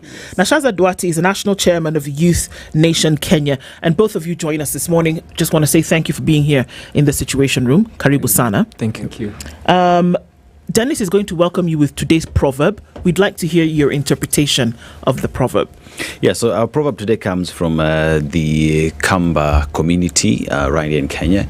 And the proverb is a man who asks for direction never gets lost. A man who asks for direction never gets lost. I'll start with you, Nashaza. Well, the way I interpret that is when you seek counsel, there are chances you'll never make mistake because out of the counsel you're able to make the right decisions. Yeah, counsel. How I interpret that is that consultation is key, and asking doesn't mean that you're necessarily stupid. Asking actually means that you need to move people in the right direction. And as this proverb speaks into even the current situation in our country, that leaders ought to consult their constituents so that then the direction will be given. And it's not a one-man show. It's actually a people's, kind of an engagement. And actually seeking for direction doesn't mean that you're a fool. I love that, because you're seeking for direction doesn't mean that you're a fool. Yes. All right. So we're getting into a conversation, and obviously the youth perspective takes center stage around some of the things that we discussed this morning. We are also asking questions then around, okay, so who then ensures or makes sure that it's an all-inclusive, all-encompassing conversation? It had been from the time of the protests in 2024, which is kind of like, ground zero when we talk about certain things when it comes to leadership, that people said, you need to give younger people an opportunity, and that you cannot have an older person in a position of representation in government. It doesn't make sense. Is it enough to say, Wakili, that just give young people positions? Is that enough? I think, to begin with, this is not a generational war. This is not a war between the old generation and the young generation. Necessarily, the young generation equally have a task to build capacity, because I believe that for leadership, it requires capacity, and leadership beyond even the political space, even into corporate space, requires a lot of building of capacity. So backdating into the 2024 protest and backdating into whatever spiraled up that particular protest and the agitation that was there then, we look into an aspect of the neglect of the youth. The youth equally are learned people. The youth equally have gone to universities, they've gone to colleges, they've advanced their careers, they've actually built capacity in their different ways. More is to be done, but I think at the point we were in 2024, we were good. So the political class not giving the youth a chance to air out their views, and them being the know-it-all, them owning up the whole process, was the absolute cause of the problem that was there then, and was the absolute cause of the protest. Because, for example, when you talk about the Finance Bill 2024 that actually spiraled up the protest then, it seemed as if the older generation knew too much, had very good things then that they wanted to give to the nation. But then once we started correcting them, once we started saying, hey, look, there's a problem here, there's actually a challenge here that we can solve this way, then we are not listened to. So I think the youth equally played a great role in trying to also pass on civic education and also trying to showcase that indeed capacity has been built, but give us the chance. Okay, so we talk about, he says it is not a generational war, it is not the legacy politicians versus the youth. It is a question of we want to be heard. But if you look at the youth saying we want an opportunity as well, one would equally tell you that power is never given, power is taken. And with that comes the organization among the young people to ensure that which they push for, they have the seat at the table, that they are able to change these policies and what is happening from within, from inside. So you come from the youth nation Kenya. Are these conversations that are being had among the young people in terms of facing the bull by its horn and putting it down to finally sit there? Well, we have to begin this conversation from representation of the young people. So what we are seeing as the youth nation is the neglect on the representation by the youth, both in legislation and also in the governance and administrative affairs of this country. So it starts there. So when we look at, when we go to that, we find that the youth rights aspect has not been vocalized. The implementation of it has been neglected also. So we believe that first we have to begin from the constitutional approach, that there is the right to representation, there's the right to participation, because the conversation that is going on right now is more of a civic conversation vis-a-vis the fact that the young people feel they are left out in decision making, and the people who are in politics, who to them they seem to be like the old timers, are not getting the real concerns that the youth have. So we have to start this whole approach of the conversation in making adjustments on representation of the youth in legislation, because whether we stay in the street or whether we continue picketing, decisions are made in legislation, in parliament. So we have to rethink, how are we going now to outdo the system? We have the numbers, and the numbers count not only in the streets, they count in the ballots.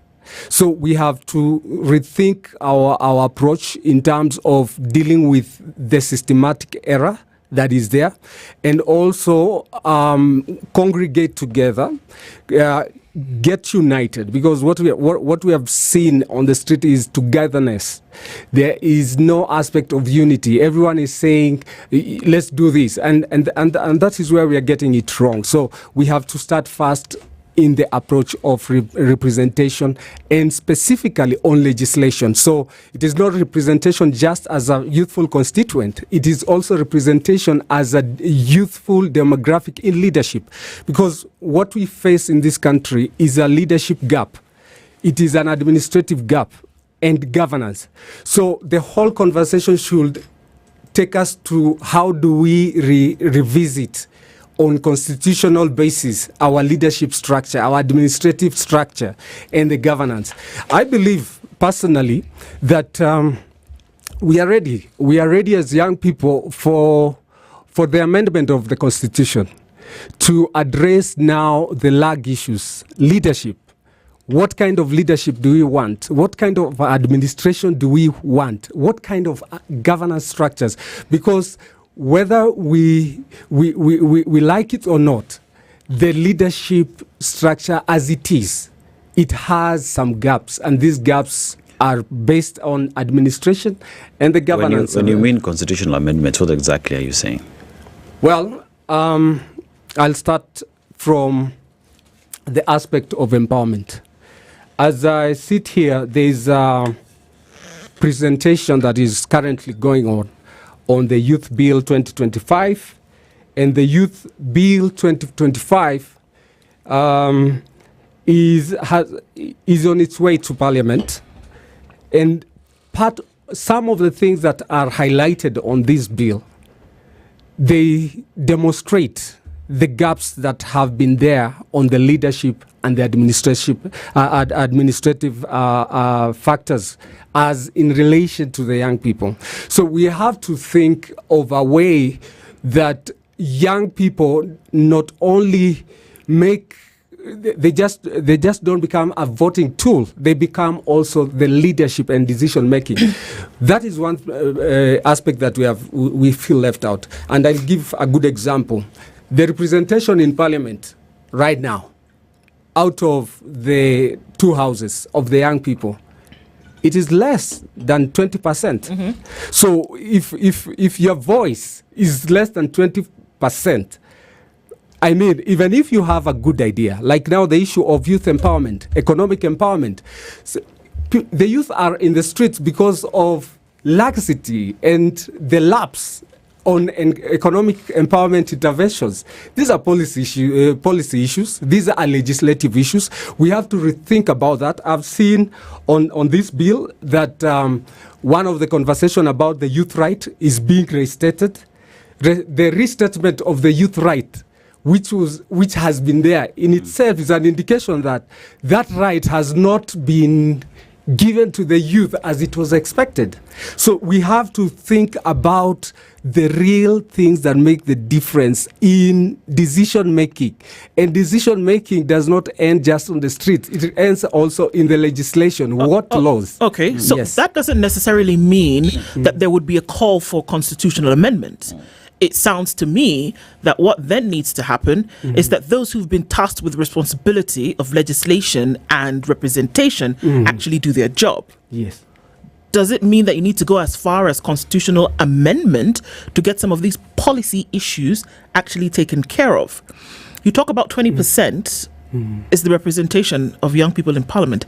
Is that true, or is it that we only have 20% in terms of an age demographic represented in Parliament? Because those are those are two totally different issues. Exactly. Because you could have somebody who is in the youth bracket in terms of the age demographic, but is not necessarily representing the issues that young youth are facing. two totally different Very things. true. So when we talk about these gaps, what are the gaps that we're talking about? Unemployment is one of them that you Exactly. say. Does it need somebody who is young in age to then go into parliament to fix it?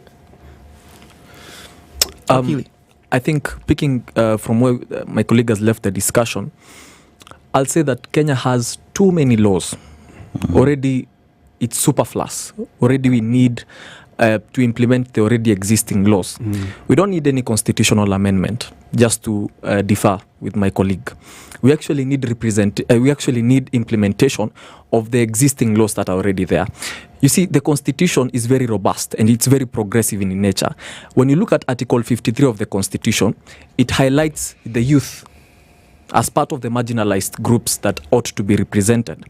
Equally, Article 73 of the same Constitution speaks to the values and principles of good leadership. So what we need is actually implementation. And there have been talks all around the world of how progressive our Constitution is and how Chapter 6 speaks to what an ideal leadership ought to look like. When you speak about Parliament and its role, Article 94 and 95 clearly stipulates that Parliament also has a role of enacting legislation and laws, and it also has a role of oversight. Oversight also goes into the whole context and cracks of implementation. The implementation bit is that the youth issues that are already existing, even as we speak, before even we get to 2027, and before even we take out, we say that we want to vie for positions. Even before that, the representation that is already existing, the members of parliament that we chose, have a role by virtue of Article 94 and 95 of the Constitution to oversight the existing policies. There's a National Youth Act that is already existing. There's a National Youth Council that is created virtue of that particular act. So where is the National Youth Council as we speak? Where is it? Maybe you can answer that for us. Where is it? It's not existing. That's the simple response. The National Youth Council ought to then table policies. For example, the policy that is being fronted here by my colleague ought to go through the National Youth Council. Where is the National Youth Council? It is not existing as we speak. Probably it has been politicized. The whole structure has been politicized. Probably it has been infiltrated. Probably it has been absorbed by the existing system. But we need to look into the already existing structures that are there.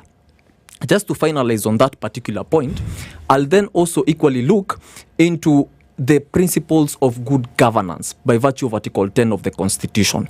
Article 10 requires transparency. Article 10 calls for a governance that is integral. Article 10 calls for accountability. Also, the Constitution then goes on ahead to then say that those who are found vulnerable, or those who are found culpable of failing to observe whatever tenets that are there, they must be brought to book. And the whole process of fair trial is there under Article 50 of the Constitution. So then we need to implement whatever is already existing. So which brings us to the next question with regard to what he said and what it is you're calling for constitutional amendments. One would say, when you look at the Constitution the way it is, the youth have been captured in it. The Youth Council has been captured in it. And you don't necessarily need a young person, even in Parliament, for these things to work. Let's look at the 2024 finance bill protest. It was clear on what citizens were saying. This thing will hurt us. Further extrapolate that to later when we're having a protest to do with police brutality, matters to do with economic empowerment. These are things that even with the leadership that are in office today, if implemented, Kenyans, the youth, would not have a problem. Is our issue new laws, or is our issue the current leadership and implementation of the Constitution 2010? There are two things to this whole segment, and I'm just getting back to facts. First of all, the implementation framework is there. The laws are there. Okay? But like any company, where you have policies guiding a company, I'm using it as just an example. When you find the managers, the supervisors, and the CEOs are not abiding to the policies and the principles of that company, then there is a problem. Now, what we are facing in this country as we speak is no lack of good laws. It is lack of goodwill on implementing these laws under the leadership, administrative, and governance charter. Why? The young people don't need to be generally, they don't be in their big numbers in parliament. You might have that a young person, like the ones, those who are in parliament, they're missing the priority in terms of bringing and highlighting the conversation for the young people. So we have to look at how do we get to a place of saying, yes, we have a good constitution, but we need to reinforce this constitution. And I'll give you a good example. Last year when the young people and all of us went to the streets, it was about the idea of a finance bill. Okay? So there was a rallying call that made everybody say, look, things are not okay. And I'm here to say that we are on the same spot because this year we were also, the young people were in the streets, not for the same reasons as last year, but looking at it, there is a voice in the noise that is saying something is not right. And this something that is not sitting right is what I'm saying. Well, the politician and the political class have not manifested or have not given us any indication of goodwill that the things that the young people are talking about are a priority. Case in point, my brother, we have the Youth Council, and the Youth Council as an enactment is very alive right now. It is only that it is under the State Department. The State Department in the office of the President. So it kind of ends up to become a mouthpiece on the presidency. So this is a question of who is in charge. Are you saying the Youth Council is captured by the state? I mean, by virtue of it being part, it is actually part of the state. It is not. It is not captured. It is an incentive. In fact, when you look at some of the amendments, some of the restatements in this bill, they are highlighting to how the youth council, the youth fund, and all the empowerment structure. So it's a question of who is calling the shots. So when we talk about, let's make a way of probably relooking at some segments of the Constitution, it is not to say we are amending it, we are overhauling the Constitution. No, we are saying there are gaps we left. And why did we leave these gaps? Because the generations, the ones that we represent, was not featured in the preparation of the current Constitution. We just need to say something is not working right. Can we fine-tune it? Yes. Okay, so let's take a break at this point. So then we're going to come back and say, okay, fine, that who then needs to take the mantle? And I think a bigger question that comes out of all of this, and some that we should probably actually interrogate, is that do you wait for it to happen, or do you say that, you know what, we keep fighting and fighting until it does? And those are some of the questions that we're asking this morning. On the youth perspective, on the Situation Room this morning, we do have with us Wakili Mushanga Kiragu, a lawyer and youth leader of the Kikuyu constituency, and Nashaza Ndwati is the national chairman of Youth Nation Kenya. We'll come back and we'll continue with these conversations right after this. Don't go away. It's 29 minutes to 10.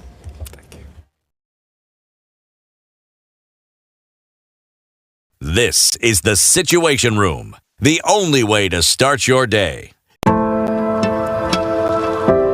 The Ministry of Health is conducting a typhoid and measles rubella vaccination campaign in all the 47 counties from 5th to 14th July 2025. The typhoid vaccine will be administered to children aged 9 months to 14 years. The measles rubella vaccine will be administered to children aged 9 months to 5 years. These vaccines are safe, effective, and available free of charge at all health facilities, schools, markets, and places of worship near you. Typhoid is a serious disease that spreads through contaminated food and water. Maintain safe water and sanitation even after receiving the typhoid vaccine. Measles is highly contagious. It can cause severe complications and even death. Vaccination against measles offers the best protection against the disease. Let's protect our children from typhoid and measles rubella. This message is brought to you by the Ministry of Health in collaboration with UNICEF and the World Health Organization.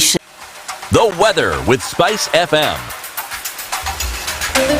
Mostly sunny conditions now in Nairobi. We'll see highs of 21. It's 16 and cloudy looking into Nakuru, and 16 and sunny in Njeri, 14 and cloudy in Eldoret, while Mombasa is sunny at 26, and it's 27 and cloudy into Malindi, 20 and partly sunny in Kisumu, while Kakamega at 19 is sunny, Kampala 21 and sunny, while Dar es Salaam is sunny at 24, 8 degrees and sunny in Johannesburg, warming up ever so slightly, and it's 27 and sunny into Mogadishu, with rain continuing in Addis Ababa at 16. Mostly cloudy at 25 in Lagos, while Kinshasa at 21 is sunny. Friday afternoon is 33 into Beijing, while it's 21 and sunny in the summer months in Paris and 20 and sunny in London. It's mostly clear at 25 in New York. Sugar and spice and everything nice. SpiceFM. Spice up your life. Traffic. All right, not doing too badly, and we're coming off of the thicker superhighway with just the last bit of traffic. There's some traffic on Landis Road as it happens around this time. It's bumper to bumper as you go through towards Kamkunji at the roundabout. But I think as you're coming off of the Eastern Bypass, you're getting smooth and easy rides into the city. Outer Ring will pose some traffic as you then come through towards North Airport Road. Apart from that, I think we've done well. Coming out of traffic hour this morning, let's get into the weekend and take care. Spice FM, KE on X. Mature, intelligent talk every morning. Spice up yourself.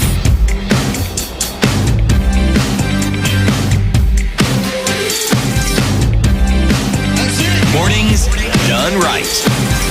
26 minutes to 10 o'clock. We continue our conversation this morning, and we're looking into the youth perspective, asking ourselves certain questions.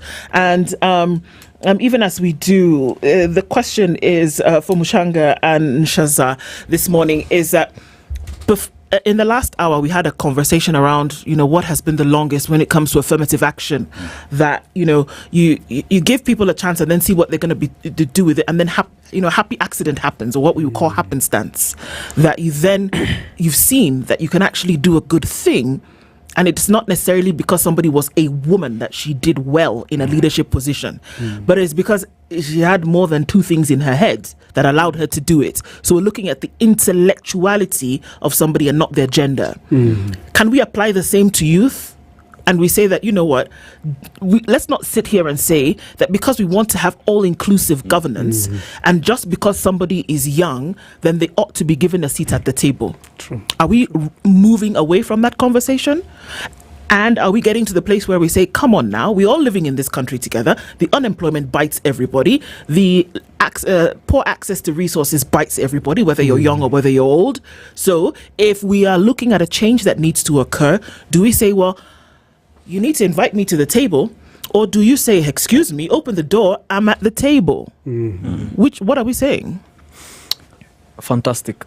I think for the youth, and speaking to the whole issue of, the intellectuals and the intellect part of it, I am a strong believer in building of capacity. I am a strong believer in saying that, yes, we need those positions. Yes, we need to sit at the table. Yes, we need to solve unemployment issues. Yes, we need to solve a lot of things that are going wrong in this country.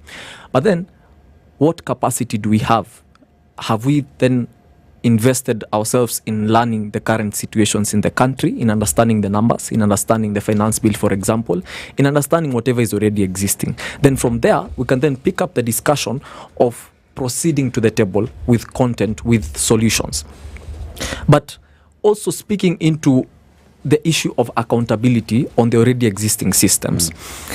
You see, the Constitution envisions the Bill of Rights under Chapter 4.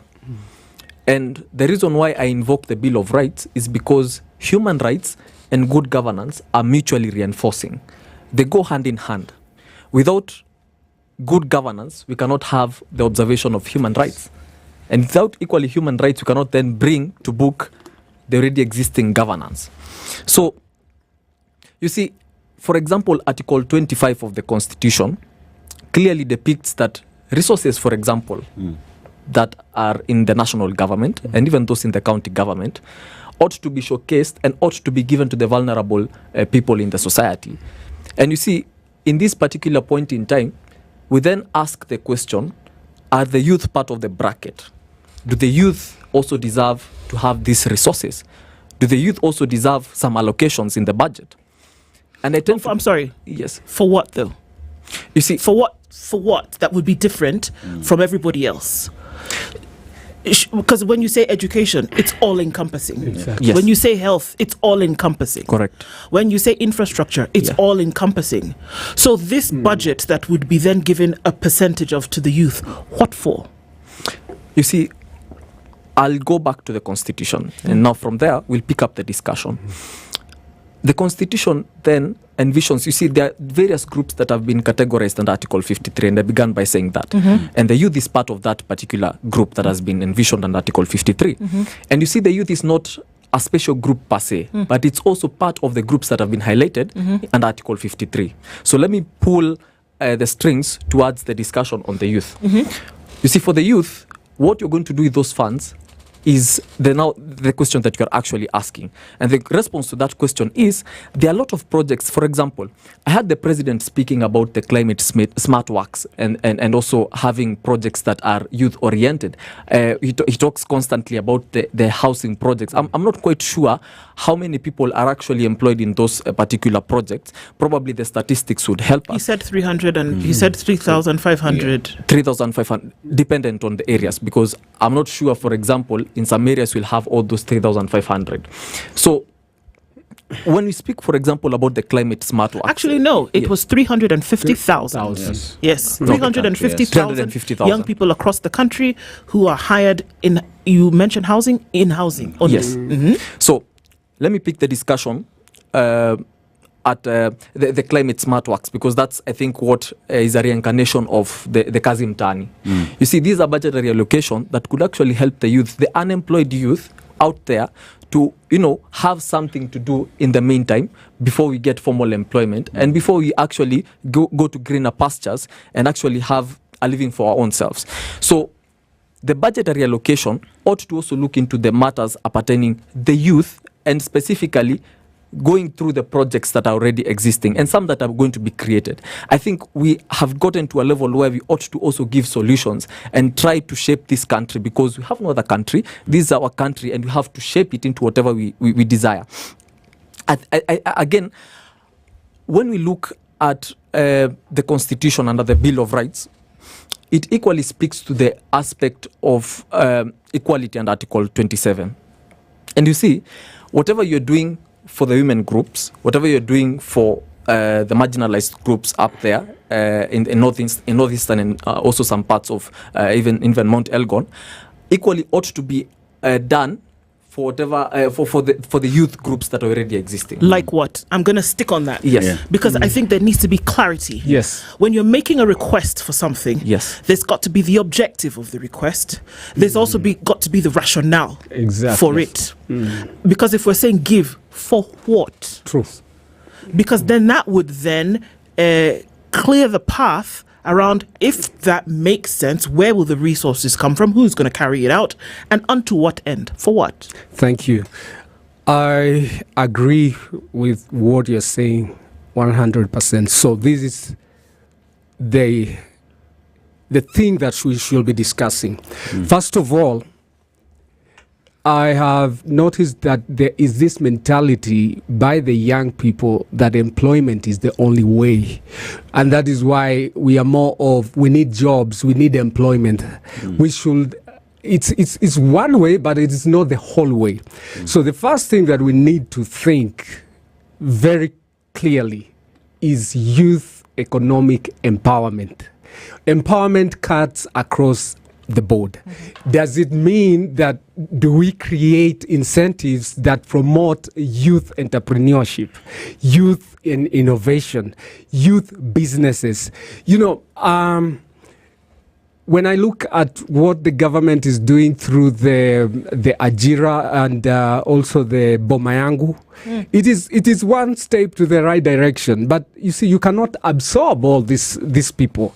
So we have to now rethink, how do we empower economically the young people?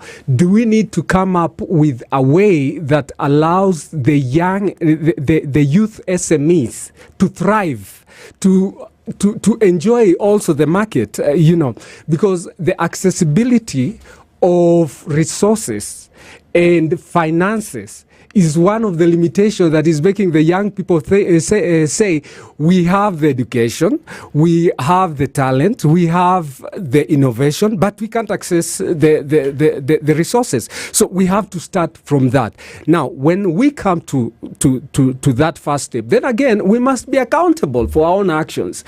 It beats the purpose to think that you can be economically empowered, but at the same time also you're saying that I really don't mind what happens to my country. It doesn't make sense. So we have to start the whole conversation by thinking, how do we advocate youth economic empowerment and transformation agenda as a nation? You see, when you talk about youth empowerment and transformation agenda, let's just look at the role of the government, that is in terms of creating an enabling environment for businesses to grow, for SMEs to thrive. Yes. And this would come in different ways, even from a policy perspective, in the sense that if it is a young, a youth-led initiative, perhaps we'll get rebates, we'll have tax incentives if you're setting up a business, perhaps even tax holidays for starting businesses. But this is from a policy point perspective, and if you look at it from that end, we want to address unemployment in the country. Are we doing this in terms of tax holidays, making it easier, not going through all the laws and whatnot? But if you're not having such discussions from even the Youth Council, because I've just seen it is under the Ministry of Youth and whatnot, how then are we pushing these conversations to that level, so that it is from a policy perspective, this is what we want, this is how it should be addressed?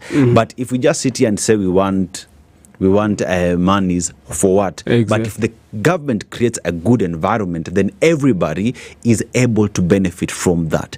Is that the way we should go? That's an interesting point of view, and actually creating a good enabling environment is the surest way to actually ensuring that the youth are actually, feeling as if they are part of this particular nation. And I'll take you back also even to the Finance Bill 2024 and 2025 that have been the point of contention, even as we talk about tax holidays, even as we talk about incentives, even as we talk about subsidies. So the youth participated rightfully so in the particular fora that was organized by Parliament, virtue of Article 118 and 119 of the Constitution, public participation. So when the youth participated, they voiced out their concerns. They said, hey, look, there's a problem here. When we overtax these businesses, for example, when car importers, for example, are being overtaxed, so to speak, under the Finance Bill 2025, and you're looking at creating an enabling business environment, and you're looking at providing incentives for them to grow their businesses, then it beats the logic, it beats the whole intent and purpose of why then the policy should be existing as it is currently. So looking into the policy perspective, there needs to be a lot of teething here and there, so that then the policies can then favor the businesses that the entrepreneurship I hear us speak about, that the youth are always engaged in the different capacities. Again, when we speak about taxation, it then boils down to the constitutional provisions and Article 201 of equity, of equality, of transparency, of accountability. Once you are taxing, you must observe, it's called the 6 canons of good taxation.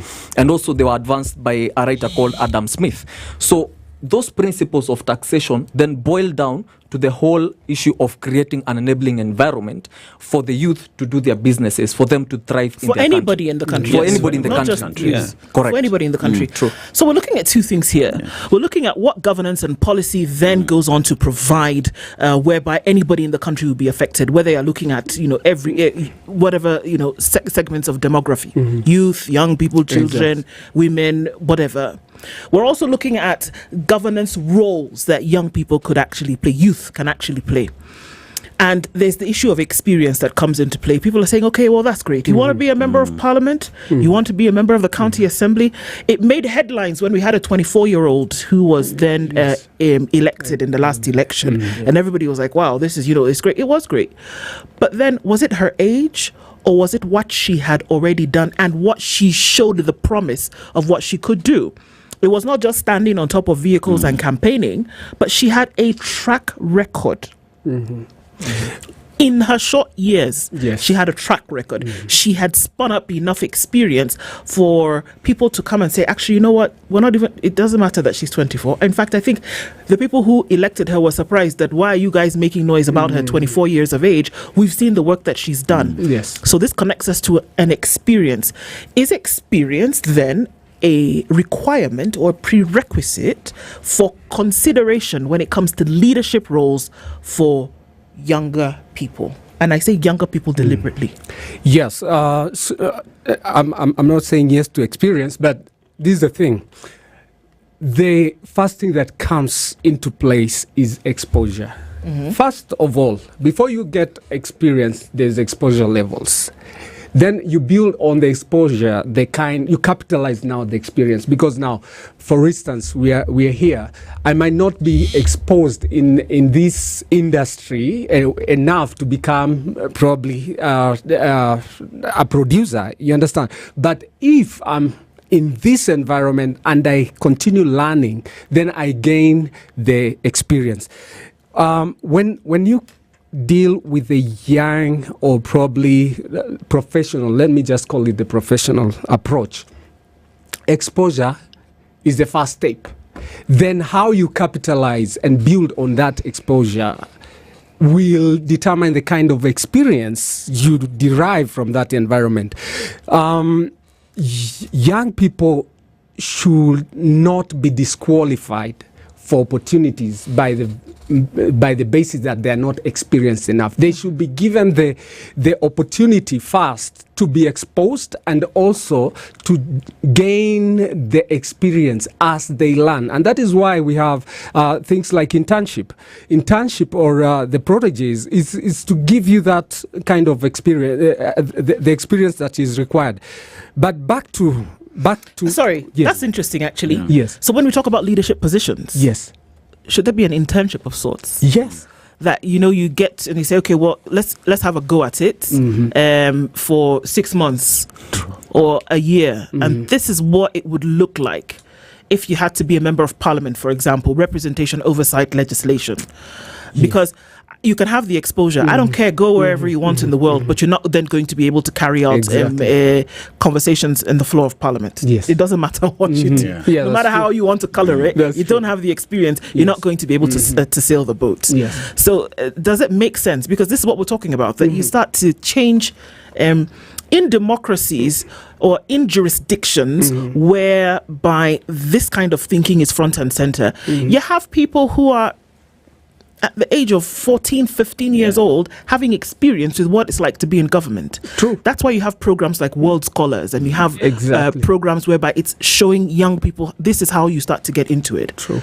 Because we are in agreement that the experience is a necessary factor for you to be considered for certain positions in leadership. Exactly. So then maybe the internship, even at that level, then makes sense, no? Well, internship and mentorship goes hand in hand. What we need in this space for the young people is to be in a place where they are able to demonstrate and to build their own capacity on leadership.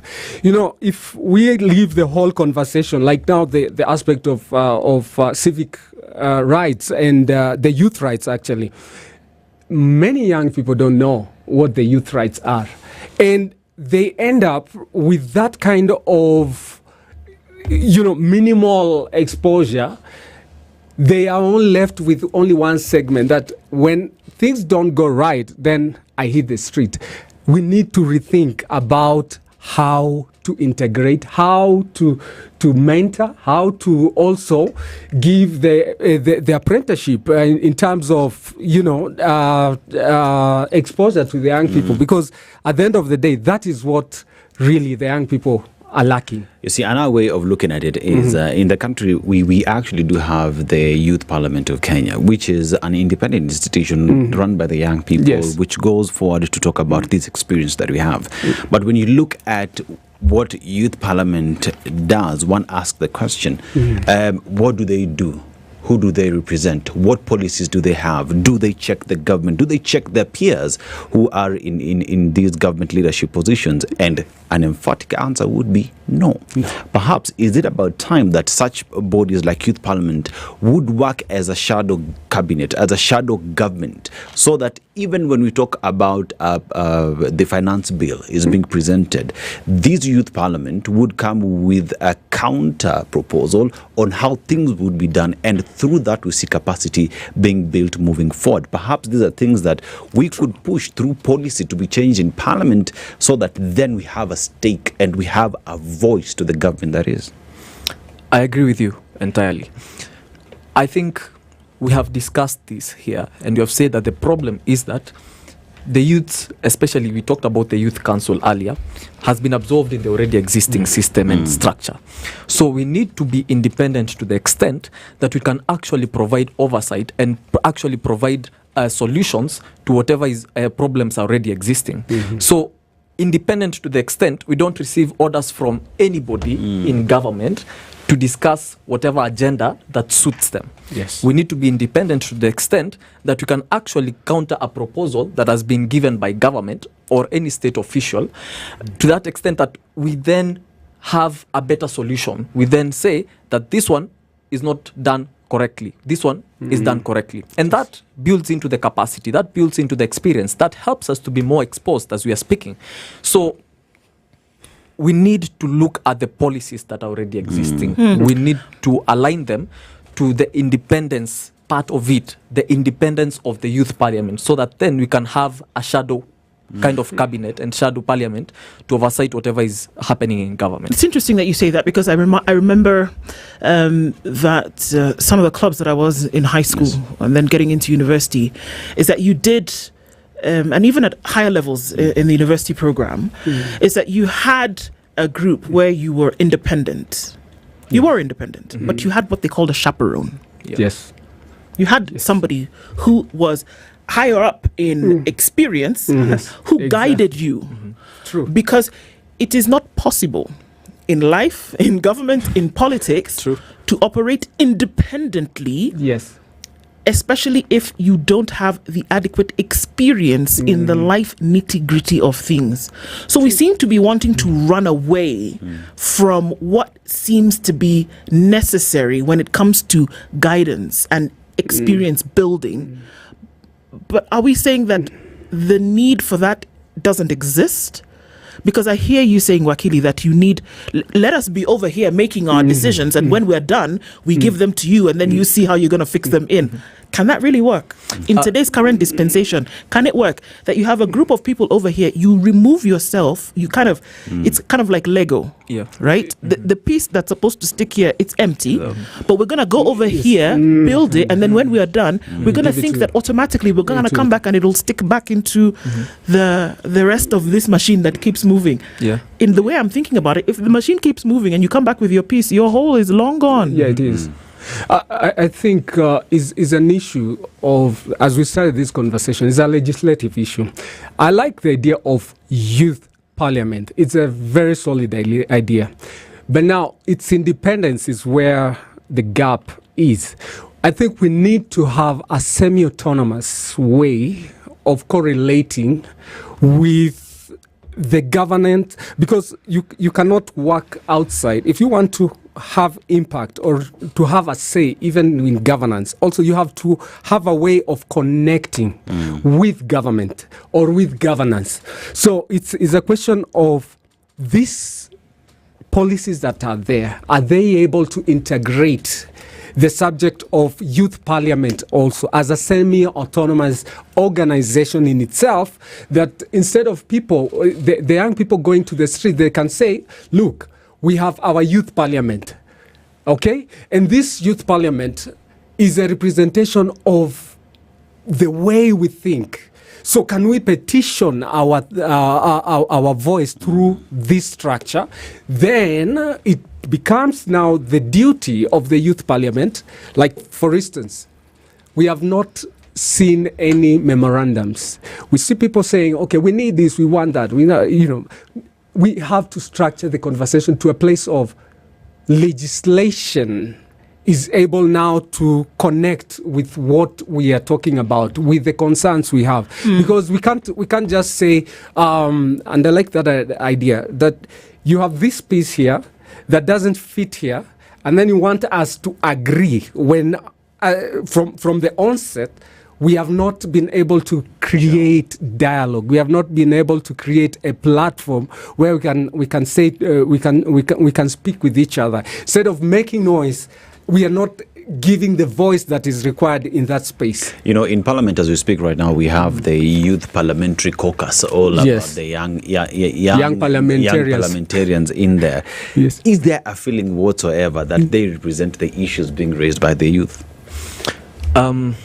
I'll be very honest, and I'll say that they're very selective in how they represent the issues that are tabled before them by the youth. True. It depends on whether it advances their political agenda or it doesn't advance their political agenda. And I want also to go back to the issue of mentorship that was being fronted. The issue of mentorship also comes and boils down to the whole aspect of who is mentoring us. Who is this who is mentoring us? Yes. If we have an already rotten structure, already defective bakery, and we want to create fresh bread out of the already defective bakery, we'll end up creating rotten bread. So then that simply means that we need a whole complete overhaul of the system so that then we can speak about the issue of mentorship. Actually, the youth have proven to have very interesting ideas, better than some of the leaders who are already in government. So then, how do you talk about mentorship with an already rotten system? I think that's the question. So we need to have a complete overhaul, a complete cleanup of the system, and then now we can speak about mentorship. Then we can speak about creating fresh bread. Then we can speak about a working bakery. That's true, and I like that. This takes us back to the same conversation you started with. You see, when you're talking about an overhaul means this thing is not working. Can we rethink?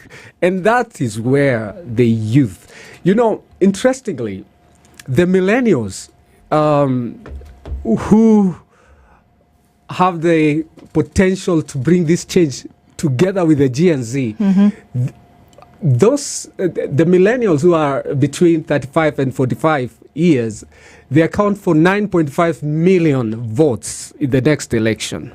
The G and Z, who are below 30 years to 18, they have almost another block of 7.5. Generation X, 45 to 55, they have 7.5. We have 22.5 million votes. And this is not a subject of what we call intergenerational or tribal politics. This is now where the change counts. Now, the overhaul must happen. To overhaul a system is to say, where is this current constitution not safeguarding specifics?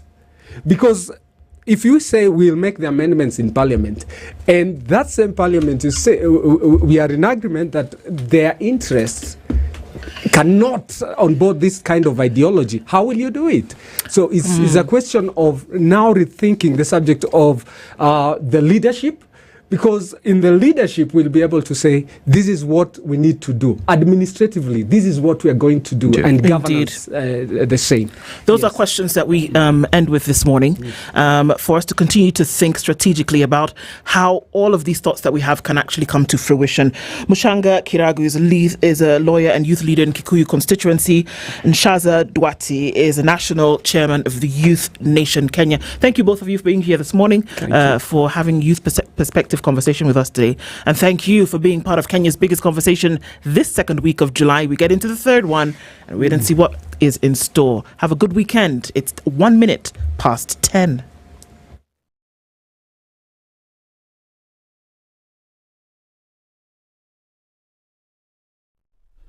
Good morning, this is the news wire. I'm Leah. Ubanga Boniface Kariuki, the hooker who was shot in the head by police during protests in Nairobi CBD on June 17th, 2025, will be laid to rest today in Kangema, Murang'a County. His burial comes a day after the Director of Public Prosecutions approved murder charges against Police Constable Clinzy Mesinde Baraza over the fatal shooting. His co-accused Duncan Kiprono has since been released. Liberty unless otherwise lawfully held. Furthermore, the first respondent will be remanded